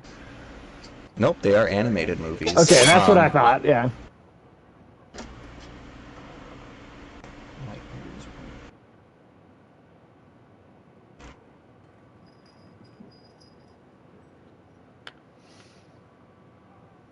You approach Bercy, he lowers the book he was reading. He doesn't strike you as the book reading type. Bercy, you're a con. We've gotten that out of the way, haven't we? I like this guy. Had some questions. Okay, so you are right. Apparently I thought that they were going to be live action as well, and I'm glad that they aren't, because Yeah, I wouldn't have they're- given a shit if they're- they were. do you know what Brian Konietzko and Michael DiMartino are doing? They're the Adapting the executive comics. producers. Yeah. The animated movies, at least as of right now, have them attached to be working on them. I would be. I mean, I guess I don't know if that they want to do So, something else, but the Essentially, comics Korra are would be the comics from post Korra. Kiyoshi actually No, has no, her own Well, the go ahead. comics that I'm talking about are actual season 4 early script concepts that they had kind of started breaking. The comics I'm talking about are literally the immediate aftermath. Oh yeah, of season 4. Yeah, they're what it would have. So that's what I'm wondering. Are any of the movies going to just straight up do what it was in some of those comics? So yeah, essentially the Korra one is supposed to be the final one to come out, but that one Okay. is supposed to be, I imagine, because I've read through most of the comics at this point, Right. and Kiyoshi, I can absolutely see how, because they through the comics they fleshed out her life enough, and she lived long enough. She lived 220 years, so that's a lot of content right there. That is quite a bit. Yeah. And then, they were the 3 movies. It was Korra, Kiyoshi, and who else? Oh, so they're not okay. So the movies are adapting very particular So not necessarily particular storylines, but they're characters is what I was gonna say. It's gonna be they're kind of following. They're supposed to be separated by centuries. okay. I Okay. mean, that could be very So cool. That could be Kiyoshi, very Zuko, cool. and Korra. So one Kiyoshi okay. is supposed to predate the Avatar show by about, I want to say 200 years, and then Okay. Zuko is supposed to be I imagine like a lot of the comics between the first and second series Yeah. do pertain to Zuko and like finding his mom and his rule as the Fire Nation and taking over a nation that Yeah. is still trying to free the previous Fire Lord because he was left alive. Yeah. So like the first comics start out with Zuko surviving his 5th assassination attempt. Yeah, I have read that. I've read that one. And so like Zuko is going to be a really another one cool to see. And Korra is potentially unique in that there was so much set up in the show that was never really resolved, like her severance to her past life connection and then actually seeing them in the spirit world. And then there's the entire fucking spirit world, which they touched on in season 2 and then again a little bit in season 3 and 4. But I guess I'm really I genuinely intrigued to see where they go with Korra most of all of them, because she has the least established end point by the end of the comics. Okay. I'm curious to see what they would do to flesh out like the spirit world more, because I mean, it's I guess I just assume it works on the rules of like traditional spirit world mythology, because you know, like stuff like you'd see in Jade Empire, or, you know. Well, and like her connection to her past lives doesn't mean that those lives are gone. Like their spirits of all the previous avatars still exist. And Right. I'm really curious to see if it'll involve the original Avatar, which I could be cool. think I remember talking to you about that like his original jobs. couple like episodes that pertain to him were like the best part of that whole season. Yeah, I do think I do believe so. But like at the same time, I am probably most excited for Kyoshi. A, because it only comes That out in sounds 2 cool. years, and B, because it gives us more answers potentially to any other, like the fact that like Kyoshi's mom was an airbender terrorist. Interesting. That's cool.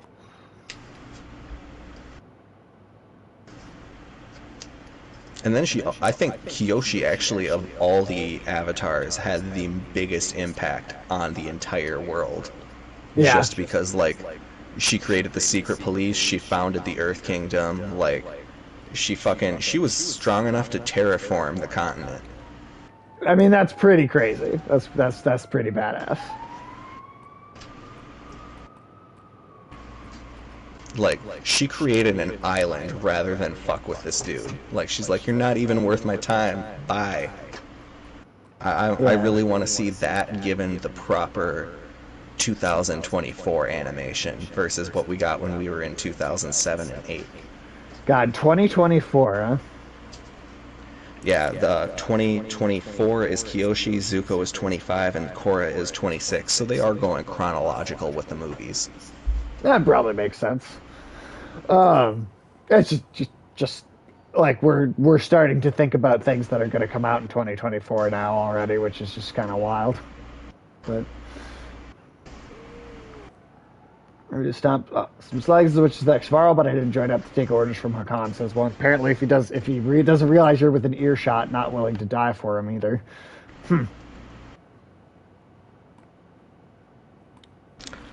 Ooh, damn. Interesting.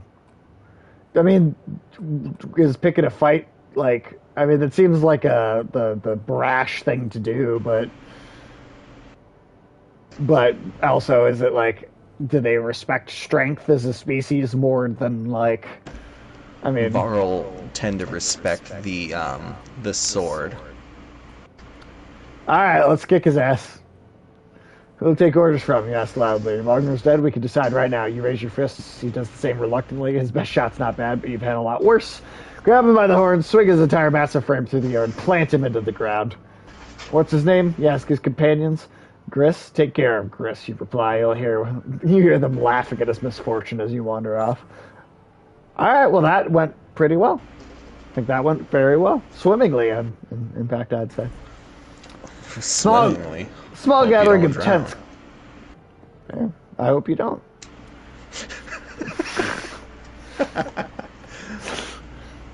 Small gathering of tents comes into view. A group of merchants from the look of it. You ask what they're doing here. Hey, cat. Get. Yeah, stop. Stop trying to crawl back there. Yes, what they're doing here. We're camped at the Godstone ahead, one tells you, leaving an offering to Dengular. As one does, his expression turns. Dredge started appearing out of nowhere. Some of us thought the Godstone would be safe, but damned I know if I... Oh, excuse me. Sorry. But damned if I know why. We've been dodging them since we left.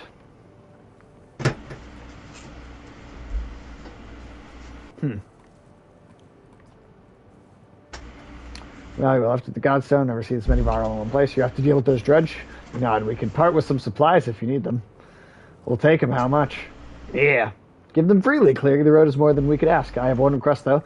My wife's brother stayed at the Godstone. You'll know him by a necklace with many gold rings. If you see him, say we are safely in Strand. You agree, and the merchants continue onward.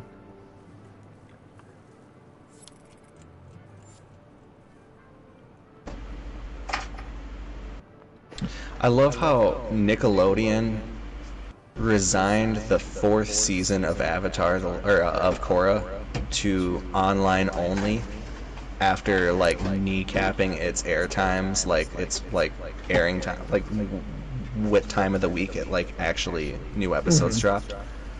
But then last year they create Avatar Studios, an entire division of Nickelodeon Animation, to design Just and for create Avatar. original content spanning animated series based on Avatar and Korra. Caravan slows unexpectedly. Word travels down the line, and then to Moger, who tells you, Dredge know we're coming. Probably saw us back in Faredefell. Did their usual lurking. Could have been bad if we'd plodded into them, but we saw them first. Dredge watch you, waiting to see what you do. When's the last time you commanded a few hundred Hakad, asks Moger. Don't overthink it. The warriors can take care of themselves. You come across more enemies than your party can handle, you'll engage in war. Give your army orders to fit the situation, but be prepared to get your own hands dirty. By making battle easier for yourself, you'll end up with higher casualties, or you can take burden on yourself with a harder battle, but save more lives. If you're ever desperately outnumbered, it may be best to run, avoiding battle completely. Dredge line the battlefield, weapons drawn, a fight seems inevitable. Head count, there must be at least 488. You have 185 fighters and 466 Varl at your side. Oh, damn. We have a lot. Okay. You see nervous glances, and this looks like a good chance to press your advantage. Charge! Consider taking your trusted allies and leading the charge. Battering down the enemy, it will throw you into the thick of battle where fighting is most dangerous, but a strong charge can save lives. Yeah, rush! Alright, let's fucking do it. I'm taking everyone but that dumbass prince. Anyway, I'm sorry, Tim. You totally sounded like you were going to say something. Oh no, I was just reading up on that because, like, as I, like, my little brother is texting me, like, still about Avatar.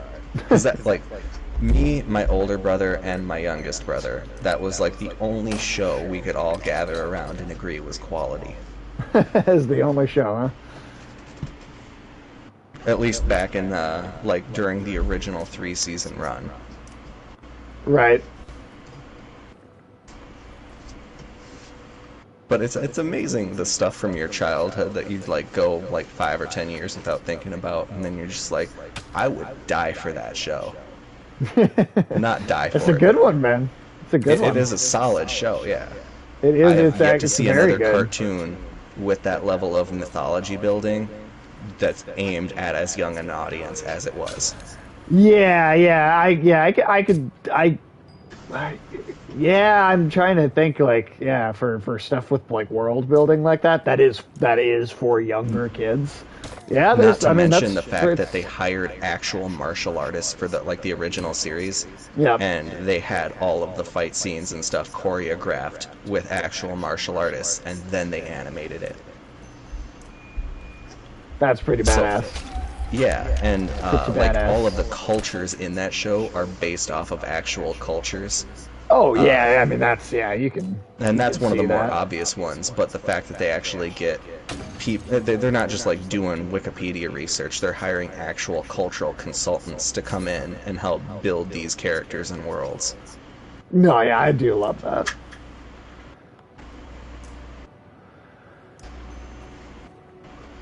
Yeah. Ooh. Alright, alright.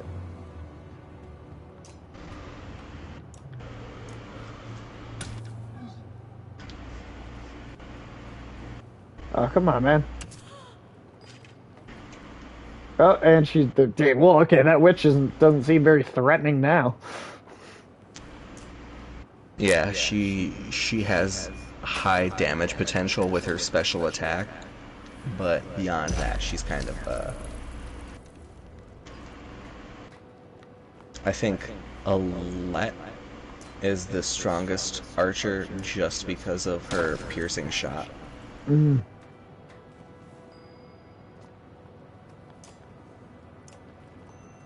Hey, there we go. I guess I didn't. I really shouldn't have used that extra point there. That didn't make any sense.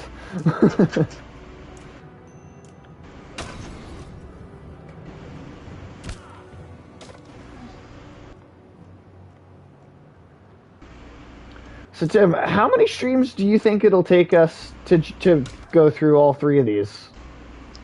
At the current pacing, We could also play these a little faster, but you know, we're talking, we're hanging out. I think all the asides have been worthwhile. yeah, it looks like we're chugging through at approximately 2 chapters a stream. Okay. So, let's see. I don't know. How many chapters are there in just the first game? I believe 8? Oh, god damn it, I did not mean to do that. Oh, a nice little strategy tip is, like, if you're weaken them, like you don't necessarily have to kill them off one by one. If you lower their strength low enough, like below your character's armor, they effectively do no damage. Oh, really? So, like, Interesting. I usually go after the strong ones first to just try to weaken them down, but at the Sure. same time, the little ones are such easy, like, fodder. Okay. Interesting.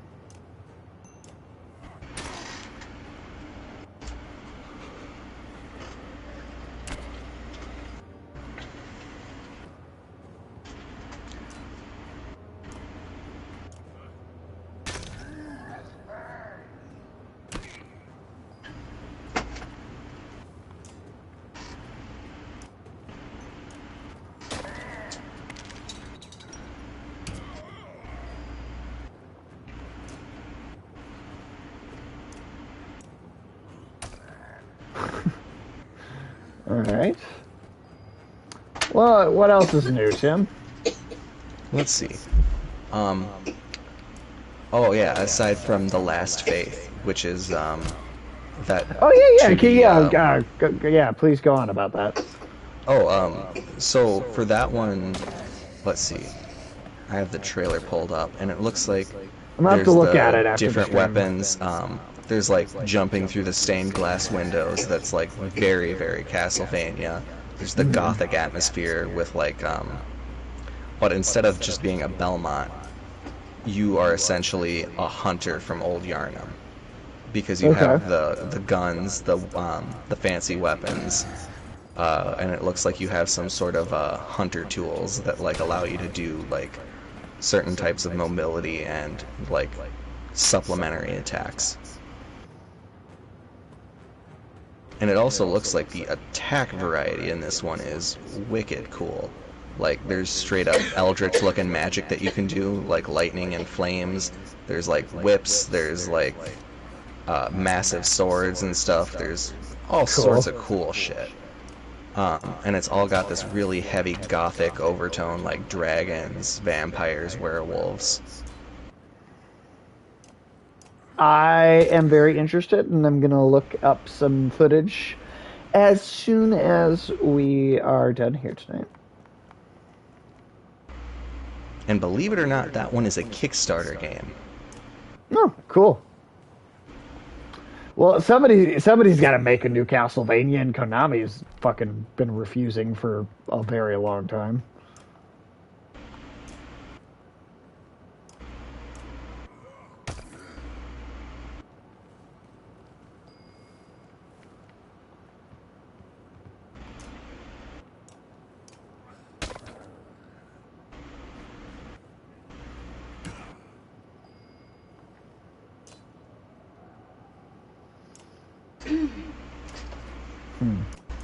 Yeah, let's get you down a little bit.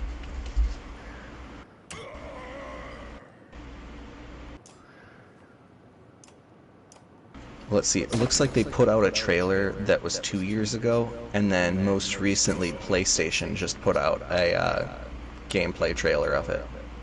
A PlayStation put out a trailer. Okay. Like the official PlayStation YouTube channel. Yeah. And it will be on the PS4 and 5, and it will also be on Steam. Cool. No Xbox. Not that I have seen, but with how much Well, I'm gonna crossplay is lose. often between Steam and Xbox.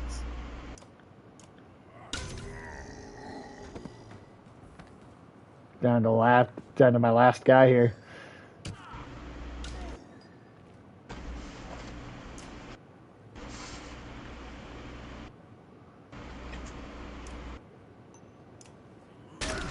Okay, if you hit the war horn up at your top, it like gives you access to more willpower.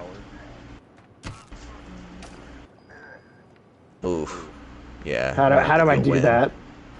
How do I hit it? I normally I would just say click it, but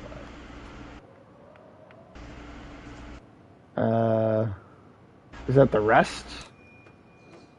no. Yeah, no.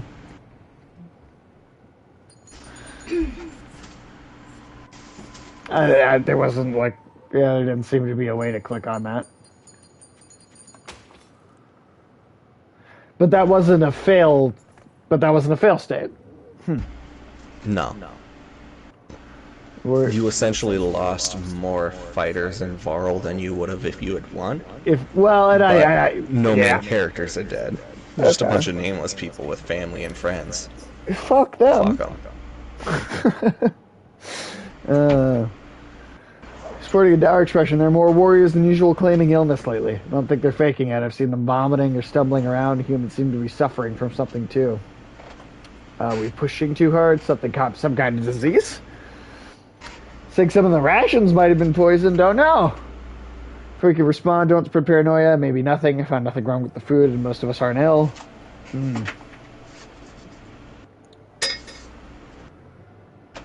Keep some trusted Varl on watch. More smoker swears a few Varl to secrecy and has them keep a close eye on the supplies. Alright. Alright.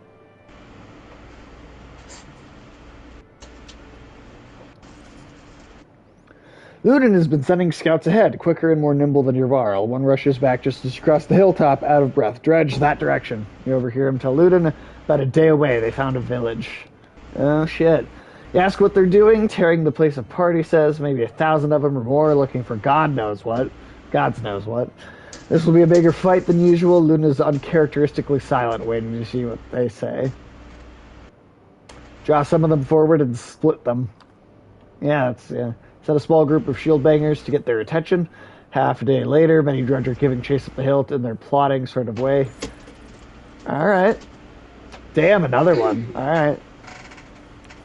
471, you have a 175 and 440.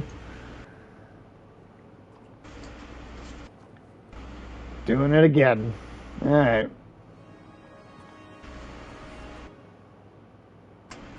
Except everyone I have is now partially, except for that little bitch. But I don't want to use him. I'm not gonna.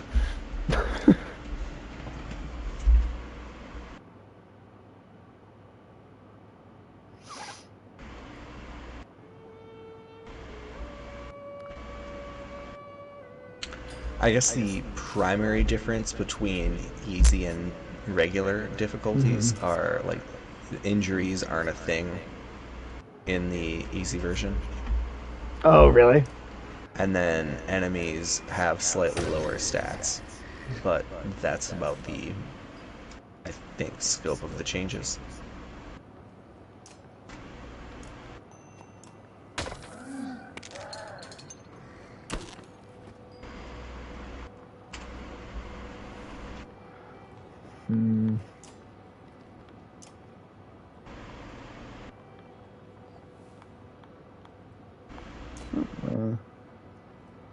Oh, triangle is how. Okay. Oh, wait, that wasn't there before, was it? It don't think didn't that seem to triangle- show up before.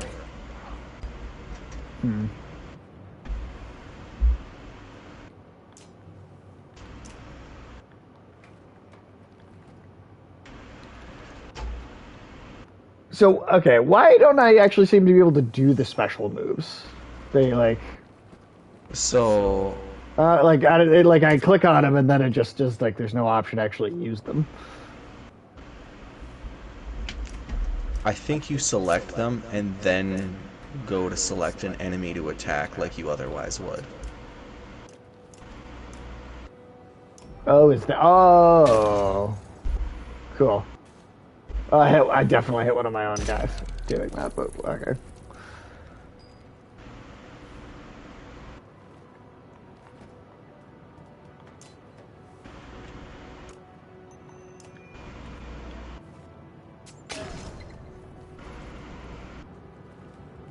Damn, there's a lot of them.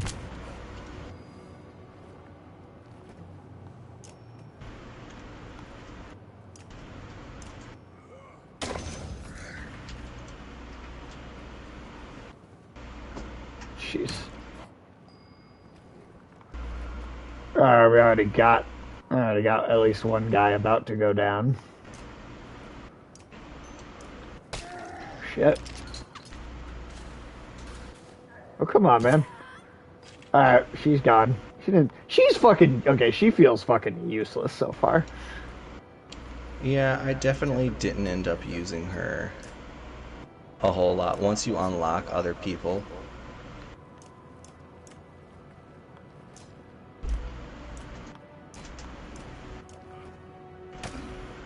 Yikes. I feel like I'm totally fucked here.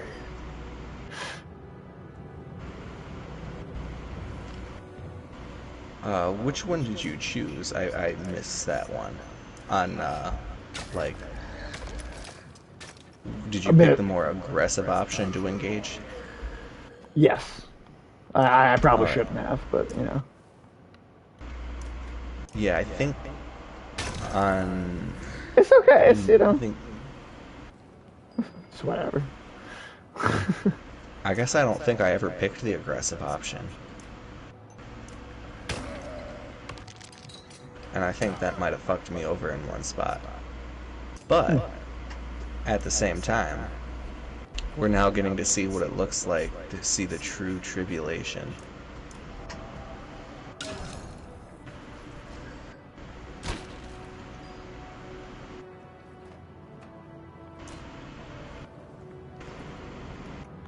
I mean, yeah, Jesus. I'm like not doing enough to, yeah. Just not doing a lot here. God damn it. Alright.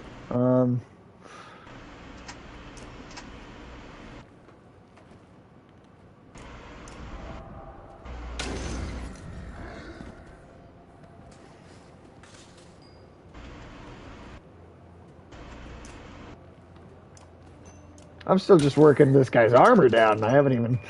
Jesus.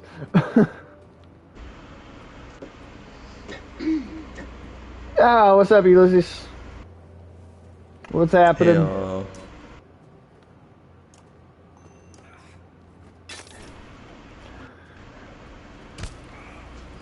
I'm just, you know, totally screwed here.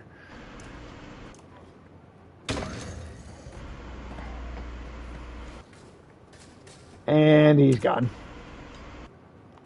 Oh, wow, not yet, huh?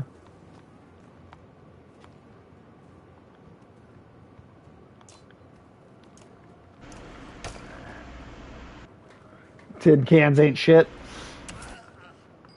I mean, they're doing some pretty good, doing some serious licks on me.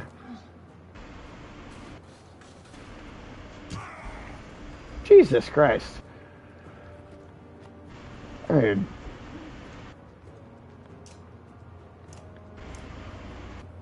and all I got was the Jesus. Alright. And he's gone. Oh, okay, no, because he did an armor thing. Jeez. I am very confident that I am going to lose this one.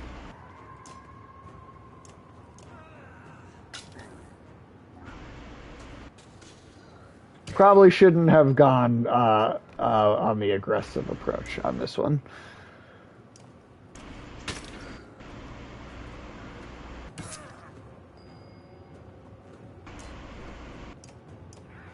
Oh, come on, seriously.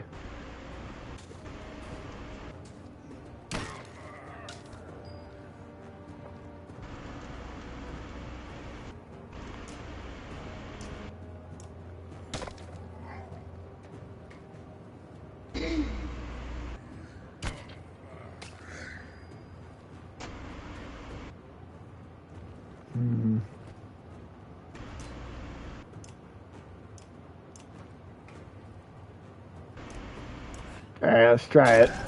Alright, that worked. Yeah. Shit. Oh, God. Alright, and then he's coming in. And now they're pillaging me.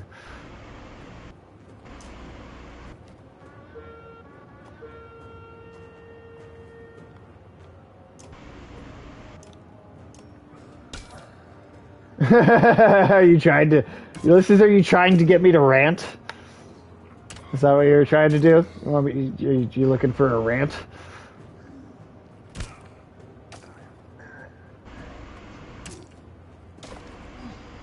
I'm just getting so fucked up. Are you not raving? No, I'm not. I'm really not. Fuck yeah, I'm no chance. No chance at all. I never want you to rant about the best Star Wars property to got Ulysses. No, I have not been enjoying that.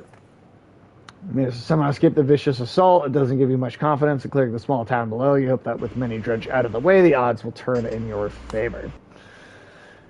Shit. All right. Yeah. No. It was all right for the first 3 episodes. I was digging it at first. I thought this has problems and I'm not loving it, but it's also got good moments. There are parts of this that I'm enjoying. And then episode 4 just kind of shit in my eyes, I feel like. 5 was a little better than 4, but yeah, the second half of it has been terrible. I mean, just shoddy filmmaking. Like, the shaky cam is so bad sometimes. The action scenes are so poorly filmed. The writing is just, it wasn't like the greatest in the beginning, and there were certain characters in particular that was true for, but I mean, good God, and the episodes 4 and 5, it's so bad.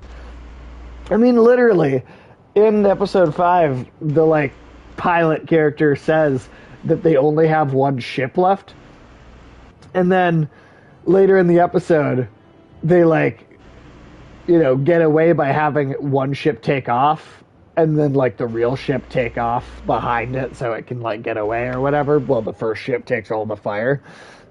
That's 2 ships. You made a whole point of saying you only had one ship left. There's just straight up logical inconsistencies in the like that in the show. It's ridiculous.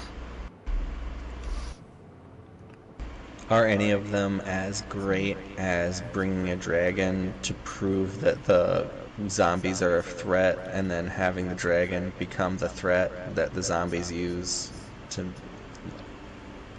I just can't get over that. Fucking... It was one ship, but it was a Russian nesting ship. Yeah, it honestly hurts my brain to think about some of the episode 4 was stupid. Do you remember in that movie, The World After Tomorrow, from like the early 2000s where that dude was trying to outrun cold?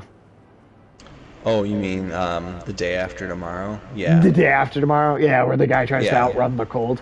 There's a moment that is as stupid as that.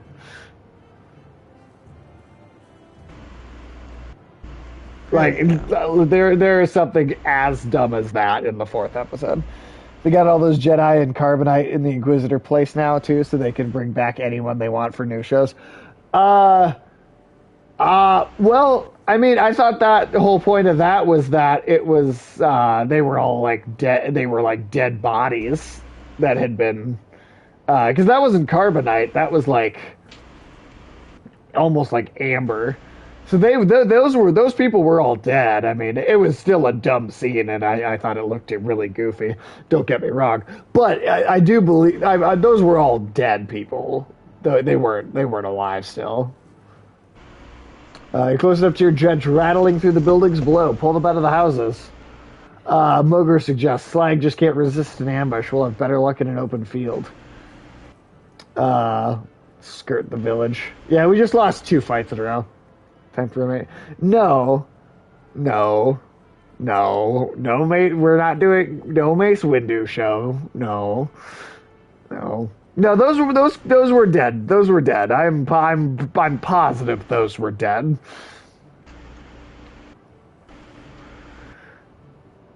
It takes the better part of a day, but you managed to avoid drawing attention.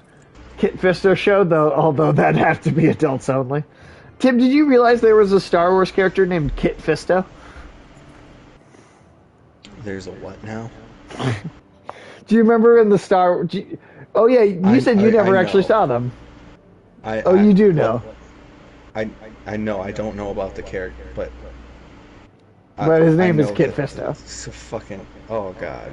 I mean, I'm gonna be honest. I think Yoda and Luke Skywalker are dumb names, too. Like, I really do. I think Star Wars has always had dumb names. Yeah, it is. Yeah, it's true. Here's shout echo on the wind, a standard Varl greeting. A caravan of Varl are heading your direction. Probably a few hundred. You meet them halfway. Hopefully this is a good sign. You must be with Vogner. Half those characters in Amber got blowed up in Order 66 event, but their bodies are intact now. I mean, that's true. But yeah, I mean this Obi-Wan show has contradicted the canon in like a number of ways, too. Like it has contradicted other Star Wars things, like in it's done a few things that have just completely just. Yeah, I don't know they don't know what the fuck they're doing. They really, really don't. I mean, the whole show, the reason that I thought the show had potential was because as bad as the prequels are, Ewan McGregor was a good casting choice as Obi-Wan. He was. There was something there, and this felt like here's a chance to give him as an actor an opportunity to actually flesh that character out in a way that the prequels prevented him from doing. And it's just total bull. Because you know what? That's the thing. The first 3 episodes, he had some good scenes that actually showed you character. They did. As much as I had problems with them too, they did actually have some good like character moments in them. But as soon as episode 4 and 5 just threw that out the window entirely. William Vogner. Vogner didn't make it. You're serious? It's getting grim out here. I didn't expect. I do like tiny ass Vader that they keep trying to make look big in editing. No, the actor in the suit is actually like 6.5 feet tall. That's an actual. They have an actual giant dude. That's not editing. They have an actual big guy in that costume. It's not Hayden Christensen. They have a completely different actor for that body. So that actually is a big dude. You're serious to get grim out here, but didn't expect that. You're flying the Schlid banner. What's happening? Isn't Ulfar in charge there?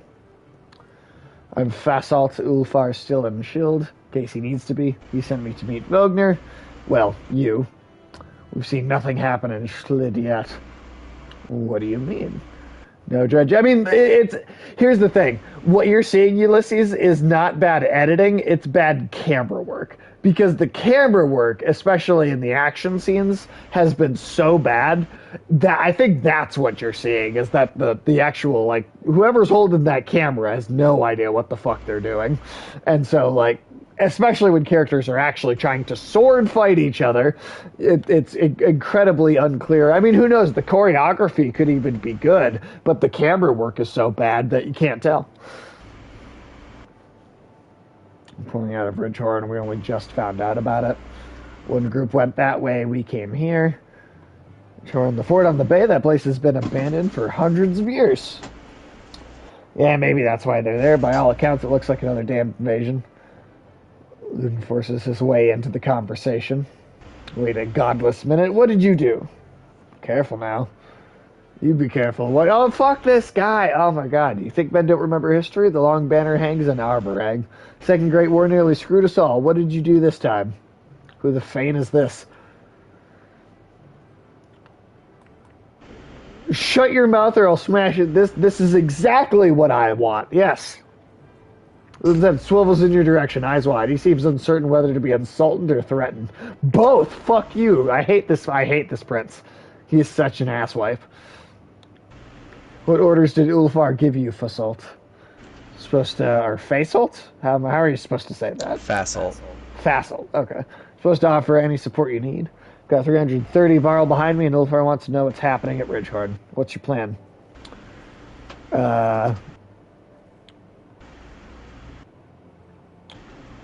Shit. We were on our way to Grofheim.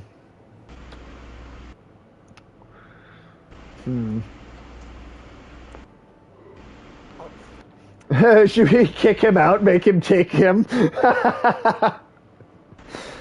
Is that how you get him killed? Let's do it. You haven't tried it. We're doing it. That's how we decide. Honestly, you know what? We're going to start making decisions based off of what you didn't do. At least for some of it. Maybe not for every time, but some of it at least. You can say you just said an army of judge are pouring out of that fort. Go on to Grotham, then, Prince. Having your blood on my hands would be worse than doing nothing. This shuts Ludin up for a moment. You can see the battle raging in his head. He looks desperate for safety, but he didn't expect to flee like a coward. He expected you to come along. He glances at his men. I'll know of it, and so will my father. Besides, he might help in my fires. If I go, so do your side, Bercy. Catches like a... Damn it, I wasn't expecting him to be courageous at all. And he does have a bit of a point, because... He does, yeah. If you take his guards with, or if he takes his guards with him, yeah. Some of the time it is him in the suit? Okay. Interesting. Alright, fair enough. I mean, that kind of doesn't make any sense, though. Why would you have an actor for the suit parts, but then let Hayden Christensen do it sometimes, but you can't tell? And James Earl Jones is always the voice. So... yeah, like, that doesn't... yeah, that doesn't... huh. Yeah, there's something going on production-wise that just is like... there's somebody who's not talking to somebody for that to be how that happened. Like, there have to be people on set that are not communicating properly. I knocked him out cold and sent him away, and that does get him killed. Oh, good. Okay. We're doing that then. The size of a serving tray falls to the ground flattened. Sounds like they even have more than one dude who wears it when he doesn't. Huh. That seems really odd, because I thought I don't... now the name's not coming to me, but I had read that there being a guy. So that's very strange. Send a few warriors with him. This is the Prince of Men. You can't just leave him some random barrel and hope he makes it. Then what's the point of all his damn bodyguards? Listen, I wasn't sent here to babysit a human. These warriors are for Vognir. Well, for Hakon. If I run merrily back to Schlid, Ulfar's going to have my head on a pike. Don't try to tell me otherwise. Fine, Ursa and Bercy should be able to handle it. Just pray that nothing happens to him. Damn it, Hakon, this won't be easy to explain away. Yeah, I don't care. I fucking hate that character. He needs to die. Find you this time in a hurry. I found out what's wrong with the sick barrel, he says. Ate some of it myself. Food's not poison, but it is spoiled. Bad fish. And getting more. Wish I I didn't just think realized about that. sending him away. You lost Ursa and Bercy. Yeah, well, only one of those Ursa is was a loss. useful. Yeah. I mean, Ursa wasn't useful. Yeah, Bercy was. Bercy was, but I mean, yeah, she was not. She's not a loss. Let's check the IMDb, and I don't see anyone else listed for playing Vader. Okay, well, hold on.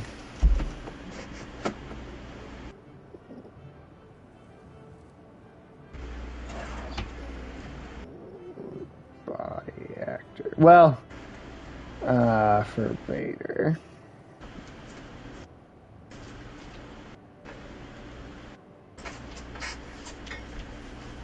Let's see.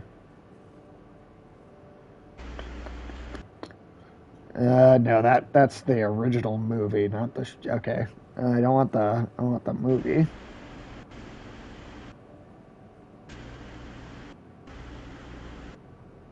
Let me see.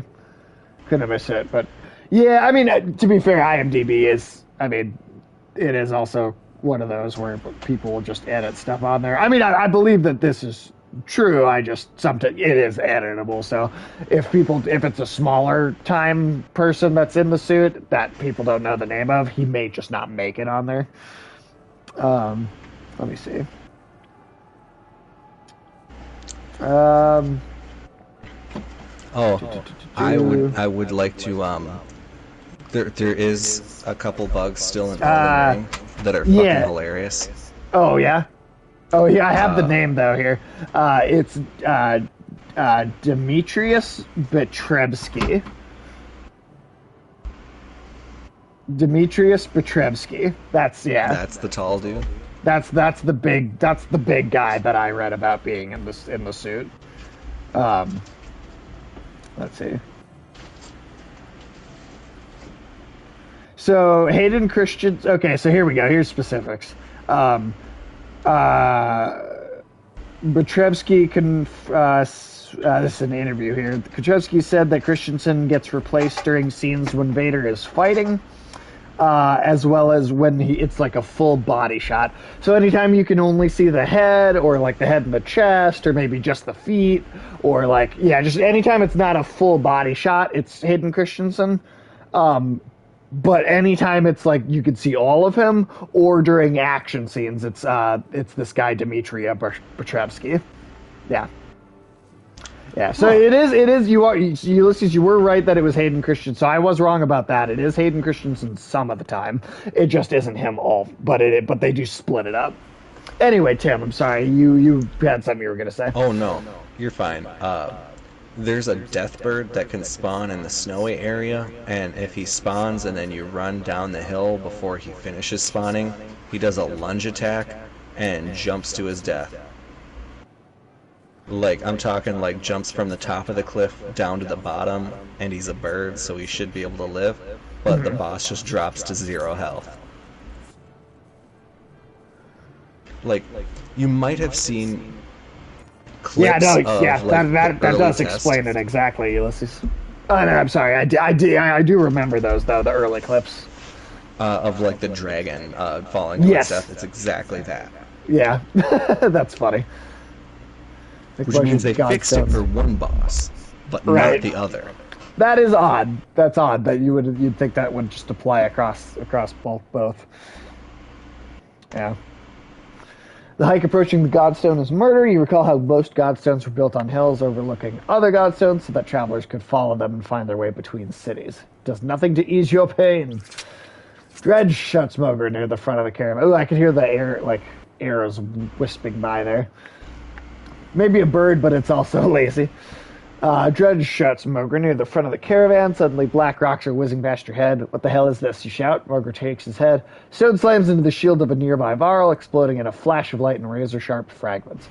Get behind the shield banger, shouts Moger as you approach for a fight. Dredge line the battlefield, weapons drawn. A fight seems inevitable. All right. We do have the bigger numbers overall.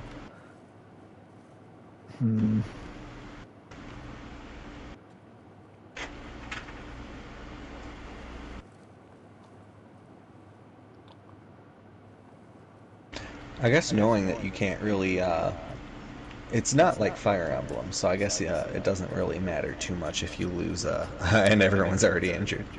Yeah. Yep. You know, well, we got these two new guys, so that's something.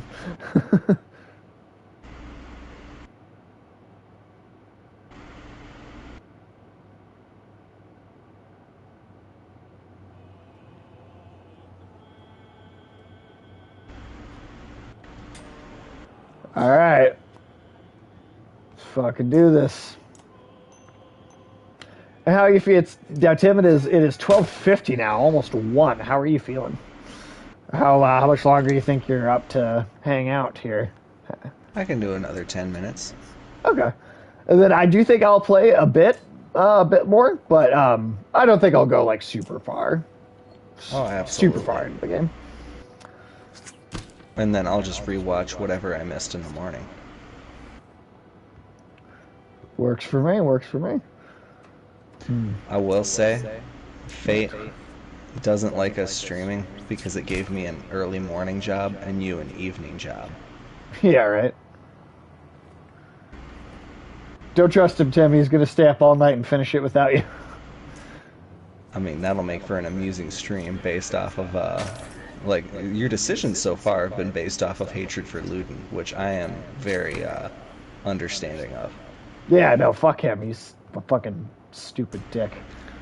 Apparently, one of the potential outcomes for him is he gets really, like, humanized and, like, humbled, and he replaces his father as king. Well, we're not giving him that chance. And then there's the bitch slap him and send him to Grofheim. And I don't know the outcome of that one, but I'm pretty sure he either dies or he just gets taken out of the story. Wait, I thought Either you one said I'm you. fine with. I thought you said that is the one that you did.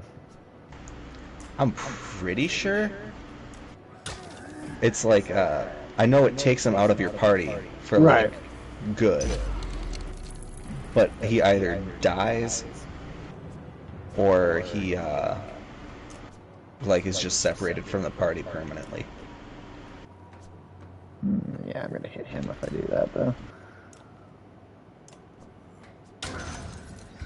Nice. Okay. God, would you fuck off with that?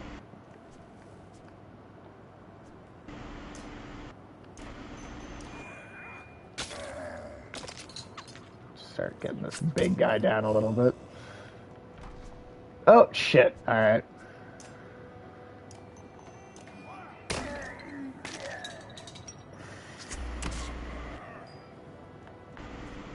Because almost everybody is super fucked up already.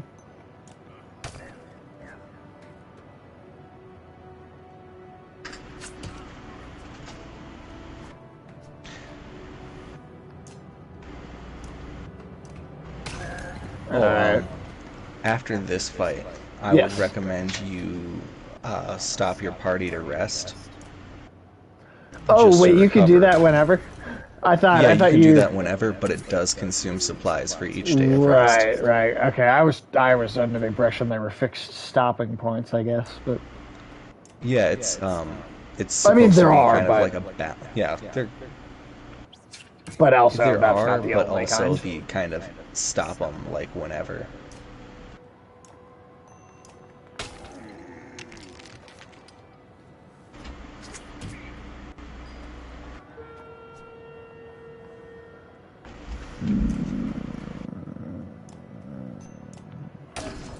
Okay, I'm almost down. This game would be brutal as hell if you had preset resting points only. Yeah, that's how I was. That's how I totally thought it was. So I guess I've been making it slightly harder on myself than it needed to be.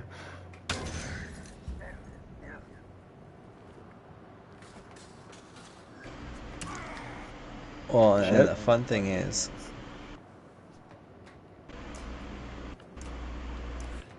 Just call it a challenge run, right? yeah, Shit. there's an achievement for making it to the final area of the first game in under 150 days. Damn. All right. But other than that, I don't think it matters how many days you take, as long as there's still ample supplies at the end. Provoker. All right.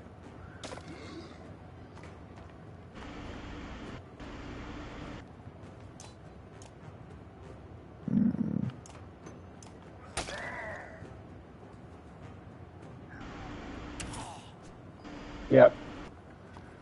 Yeah, kind of knew that would happen.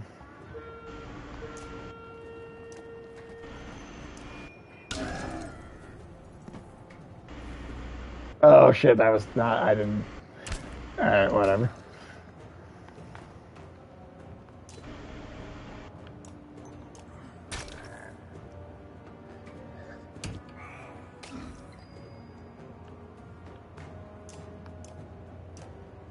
There we go. Okay.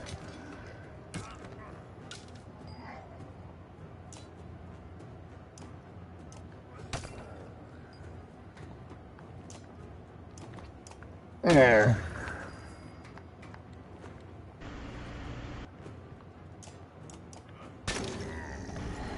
There we go. We just would push back all the way down. Pull back before they regroup. Yeah. All right. There we go. These weird horn dudes seem a lot better. Oh yeah, they're much better. They're definitely better. I believe later on, some of the humans get like ridiculously strong If you leveled them up enough in and the later with parts of the game. specific abilities. Like Eagle has the shield, it's like a defense ability essentially, so you can turn him into a tank for a couple of moves. Okay. And then like I want to say Eirik, or no, it's Hogan and Mogan both have the bloody flail ability that's particularly strong. Oh shit. So it's for the end of Okay. swings, so the dredge hangs on tight, keeping the whole thing from plummeting over the side. One hand white knuckling the cart, the other wrapped around a trunk. Shit. How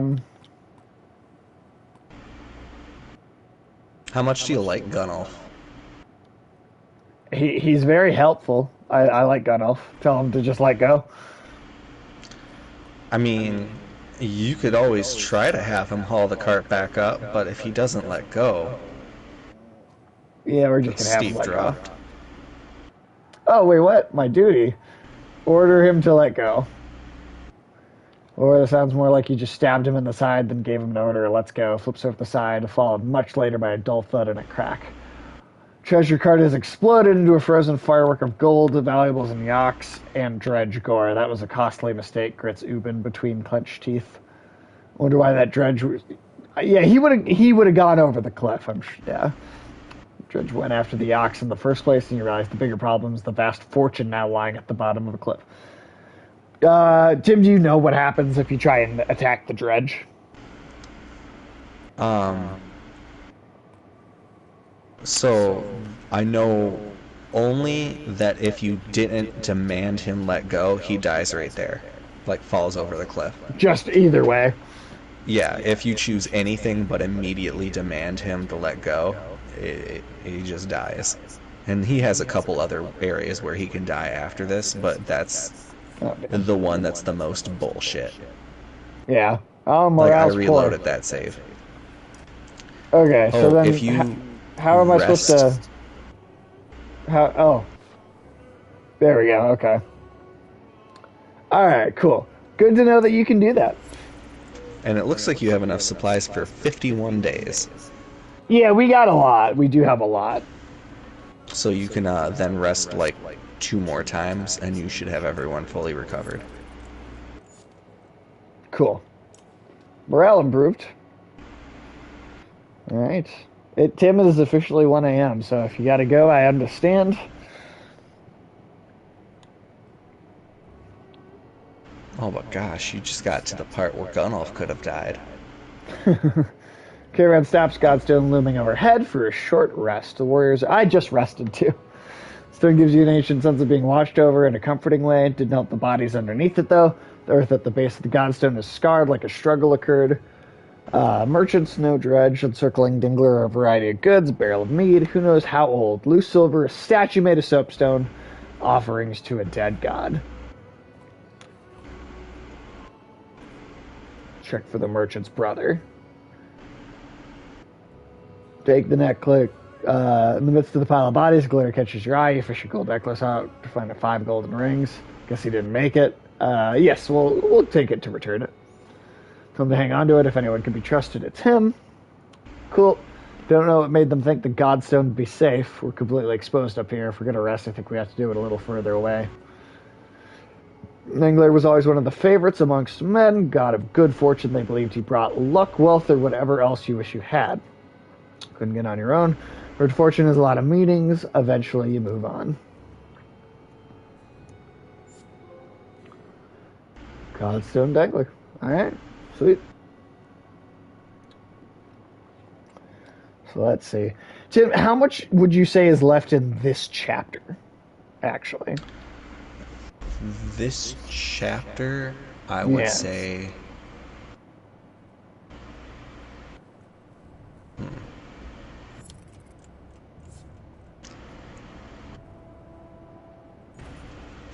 I want to say not too much.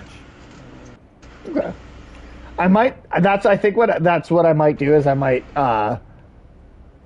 just playtell the chapters over then.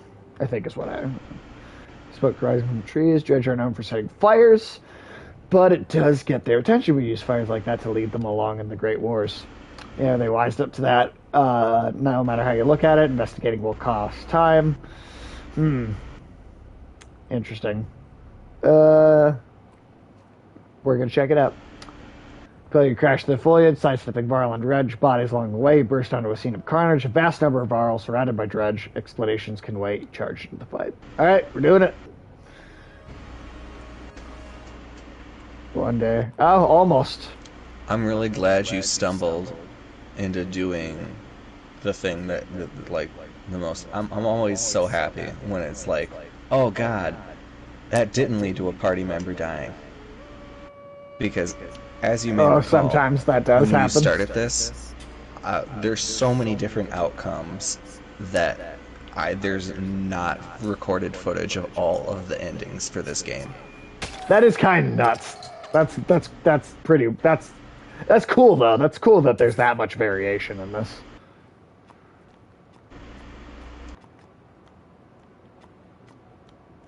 Huh.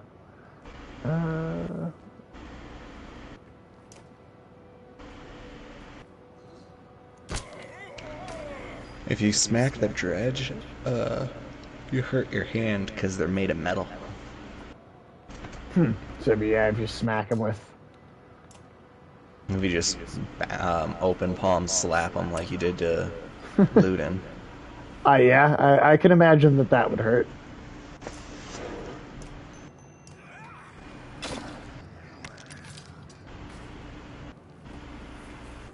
Slap them like a used car salesman. Oh yeah, this dredge has a lot of good miles left on it.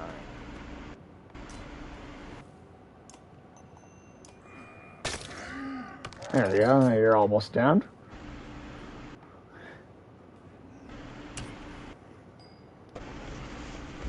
Can you tie them to a cart and get them to pull you? Tim, is that ever an option? You know, I wouldn't be surprised if it were. So you're saying that you can't say yes, but you're also not saying no. Yeah. So Ulysses, maybe. It's not impossible. I will say, the dredge for a faceless enemy. They look cool. They They really remind cool. me of They remind me of the kind of visual, the kind of just color scheme in general, kind of feel that the Colossuses in Shadow of the Colossus have. The kind of black plating and stone and yeah, a little bit of that feel to it.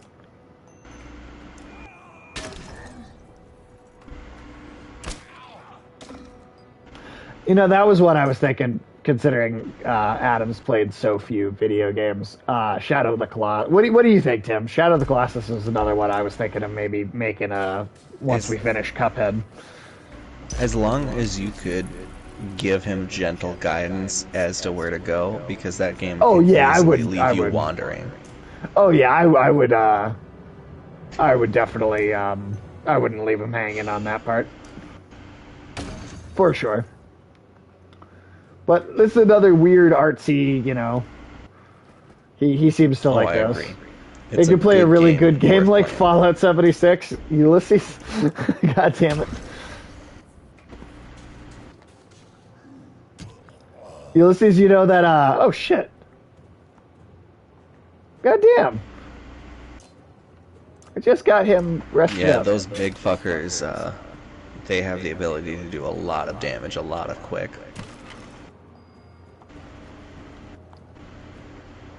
Well, fuck these guys. Watch out for the big Death Knights. Yeah, I mean, that's, yeah. Yep, and he's down.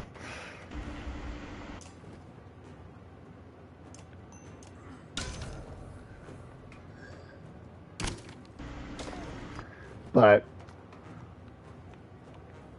yeah, I want to be like with Adam. I want to be like extra like choosy with the games that I like try kind of propose for him to play because he's got so little experience with video games overall. Like, I mean, he's definitely played some, but he's most of the things I bring up when we're playing games, he just doesn't know what I'm talking about.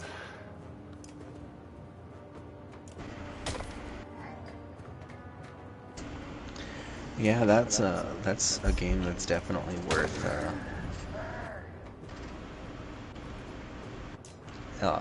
a solid playthrough in my opinion. It's a good. I love Shadow of the, and they did that PS4 remake, so it's like you know it looks. You can play a version of it that looks very new still. God, you guys keep getting fucking injured all the time. This fighting wraps up one of the barrels, puts his axe away, and puffs on a pipe. Hakani greets you. Glad you saw our signal. Explains that they had come from Slid and were surrounded. He spotted you in the distance and lit a fire to draw your attention, at the risk of drawing the drudge as well. Back at the caravan, their sizable detachment joins your ranks. Nice! Alright. 280 Harl. That's a pretty lot. solid. Orders demand a break, but you halt the caravan with the sigh. But in all honesty, you're starting to feel the altitude and weariness yourself. Moger leads on a fallen tree, fiddling with a crust of bread, getting colder, he says, staring into the distance. You can see Ridgehorn just starting to peek around the mountains. A flock of ravens float across a clear sky towards the fort. We should follow those birds. That's the plan, isn't it? Without another word, Moger starts running towards the birds and tumbles over the cliff. Suddenly he's gliding through the air, flapping his arms for all they're worth. Swoops down toward the Ridgehorn before bursting into flames and plummeting into the tower, which crumbles like a log from the smoldering campfire. Wait, so he can... Wait, did I just read that correctly? Could he just, like, fly? You did just read that correctly. Oh, okay, that was a dream. Okay, I was gonna say. I think you've lost your mind, then you wake up, you don't remember setting up camp or falling asleep. What is going on, you mutter? Moger approaches you at the campfire. Hakan, did you see? He starts. Yeah, you both agree to... Oh, that... Okay, So they just shared a vision together. Hell yeah.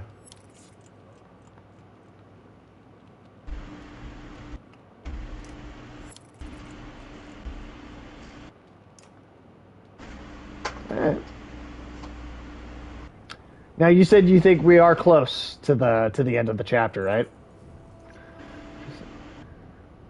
I'm like 85% sure. There's plenty in front of us too, but we're just half a day out from thick woods. We might lose them there. Valdone enjoys shuffling through undergrowth, but the drudge hate it even more. Most stop at the edge of the forest, and the ones who follow are picked off without much effort. They begin to creep around the tree line, and you hope you can outpace them to the other side. Alright.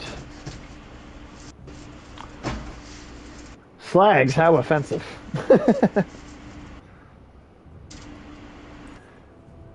Deep inside the woods, you get the distinct sense that the dredge have more or less surrounded you, and in great numbers. Their dark shapes create unsettling patterns as they slide between the trees in every direction. Damn. Any ideas? Pray to whatever god you like. There's more of them waiting on the other side of the woods than we've seen so far. Maybe seriously outnumbered, especially if we wait. Death Knights look like they keep their legs closed to me, but hey, what do I know? That's pretty great. Should we lure them into the woods? Crazy say. You send shield bangers forward to taunt them and pepper them with arrows until many are frustrated enough to follow you back. Works to a degree. The Varl have just as much trouble maneuvering in the thick foliage. You can tell exactly how well the fight's going when you join in the fray, but you're already stumbling over the bodies of both. Damn. Alright.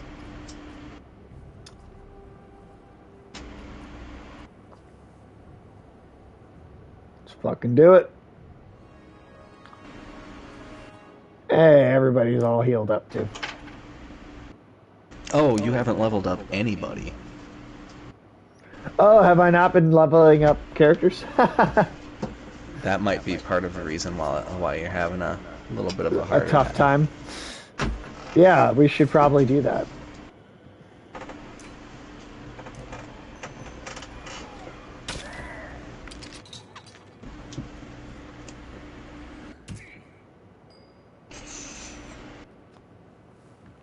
Really going for the challenge run. Yeah, I know, right? Apparently, I really wanted to make this game harder. I mean, you could put it on hard. I mean, I think sure normal is like, fine. Oh yeah. But like when you put it on hard, they tell you about all the kids that died in the last attack when you lose. Oh, really? They're like, yeah, my wee little babe killed by the dredge in me arms. No, they don't. Damn, that sounds like some dark Seamus right there. Some dark shame.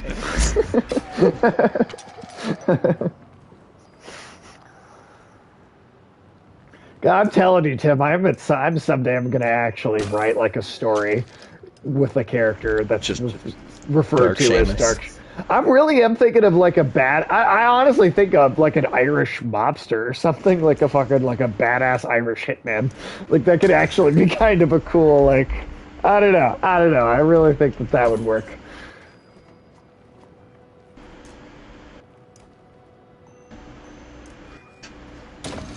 I think that's part of why that was so funny to me, is not only is it not what the character's name was, but like it sounded like it was weird how on accident it actually sounded like a cool character to me. Or an annoying Irish goth. Oh god, I don't want to think about it that way.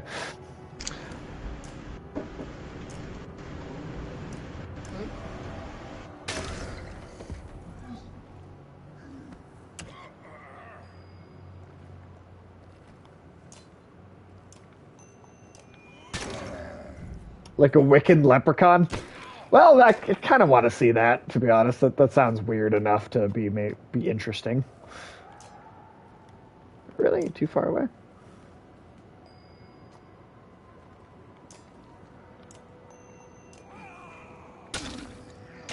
So I was a little wrong. Yeah, you were wrong. What were you wrong about, Tim? The length of this chapter. I forgot that chapter 3 is arguably one of the longer ones. And there's only 7 chapters in this first game. Oh, okay. So we're like around the halfway point after this chapter? Yeah, because chapter 5 is ridiculously short, and chapter 6 is also kind of short, but chapter 3 and 4 are the meatiest of the chapters.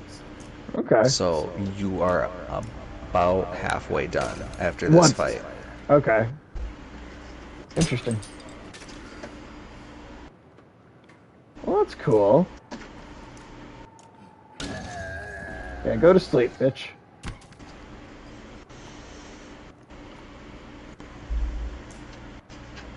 Yeah, is that all you can do? Alright.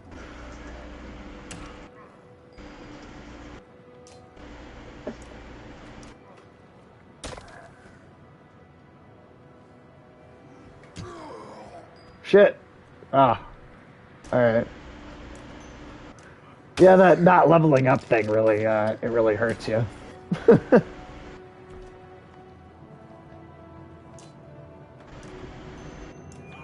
So these guys are stone and metal thingies. Why do people swing swords at them?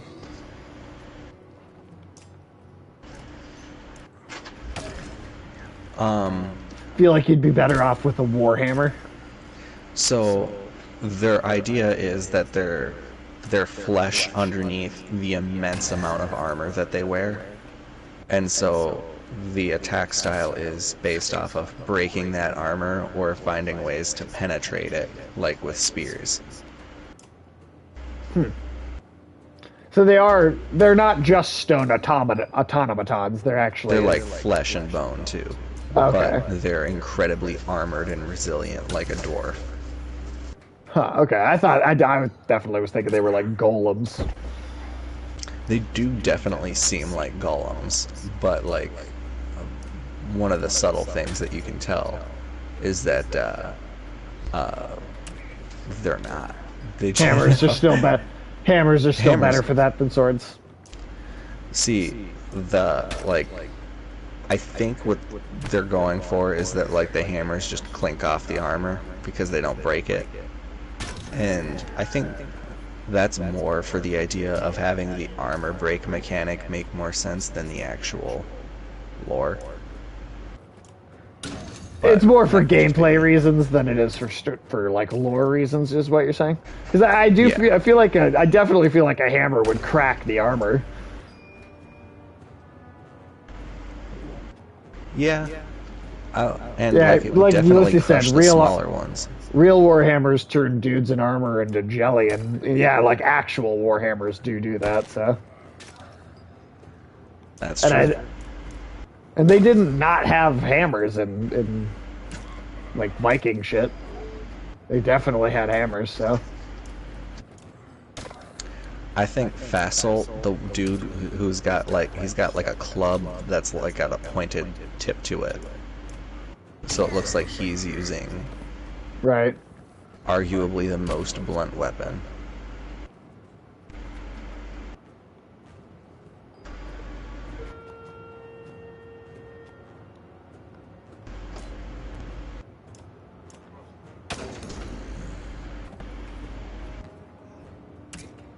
Shit. Okay, come on, buddy.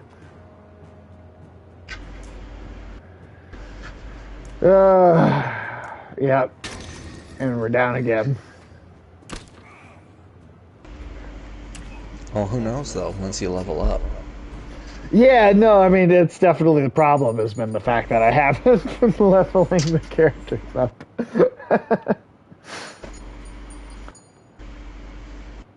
It's definitely a big thing.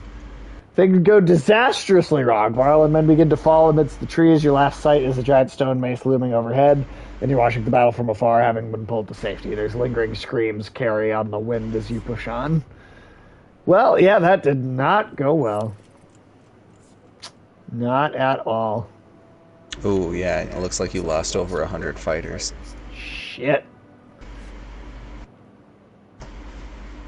Oh, wait. Oh, no, I didn't. Not that. Okay, camp. Alright. Yeah, if I had been leveled up, it probably would have been fine. Okay. Oh, I don't have any points anyway. Oh, you hit square to promote. Oh, and okay. then that usually uses renown. Oh, okay. And then each level gives you 2 points to distribute. I would recommend the broken chain looking one for both of those. Wait, the broken chain? So the broken chain looking icon allows you to use more willpower at the same time. And then the broken shield allows you to do more damage of armor damage per hit. Oh, it's like grayed out, it won't let me do more. Yeah, 2 is the maximum for most, and then I would put the rest into shield and then health.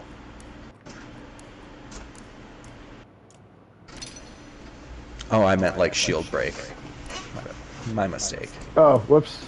Well, But he's also the tankiest one, so. yeah.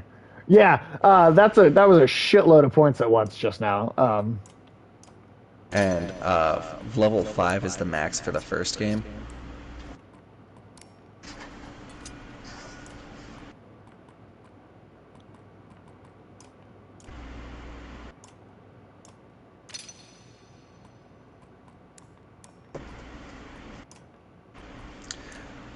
Gunnel has like, yeah, I would recommend doing the willpower.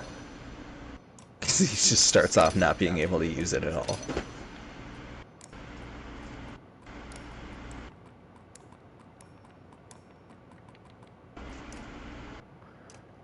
Yeah, I think that might do something. Yeah. Oh, we're not even done.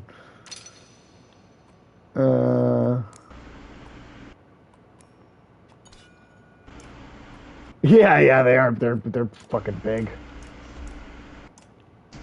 Surprised he's not a hunchback. Yeah, it's like having real heavy boobs, right? It's just giving him back.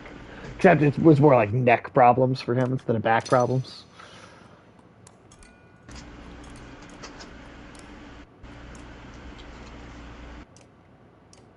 So once you fully max out a thing, it lets you pick between 2 different specializations of that thing. And that's what that little pop-up screen that you've been seeing is. Okay.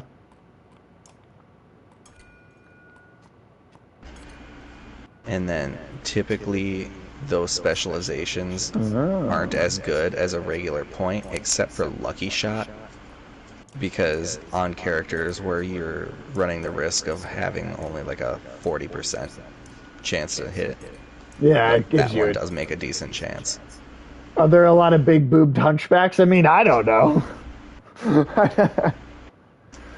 uh,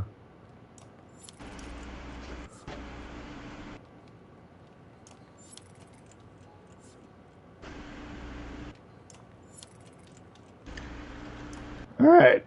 All right. Let's see that hopefully makes the next fight go well.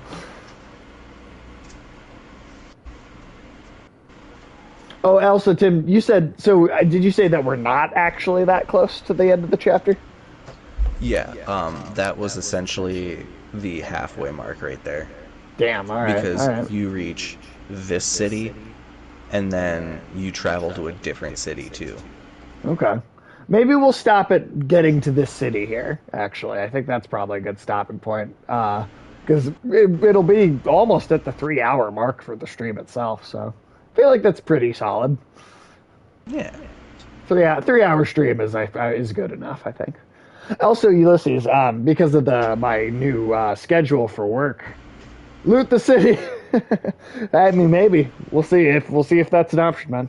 Also, Ulysses, me and Tim's our streams are going to be Friday evenings from now on because of my changed work schedule instead of the Wednesdays. So every Friday evening, there'll be for the next little while we'll be doing some more Banner Saga.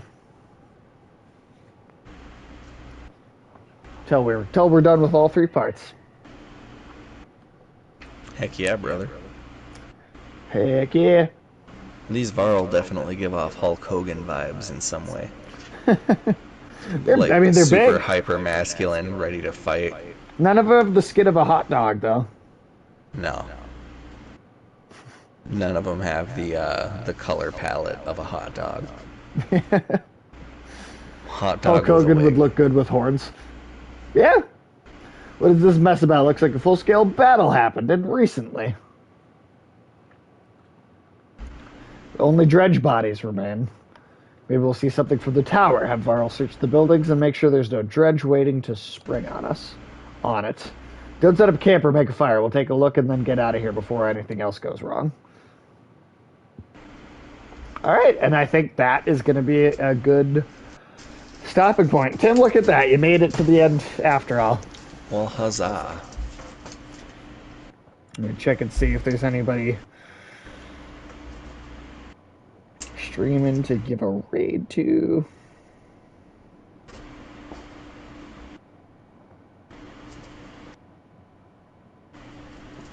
Hey, Thunderly Graves is streaming. That's somebody that I see in Chris's chat all the time.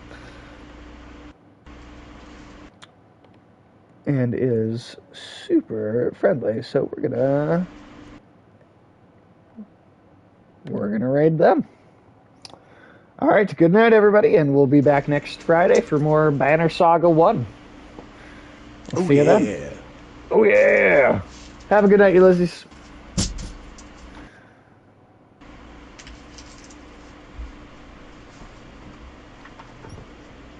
We're going. And. Alright.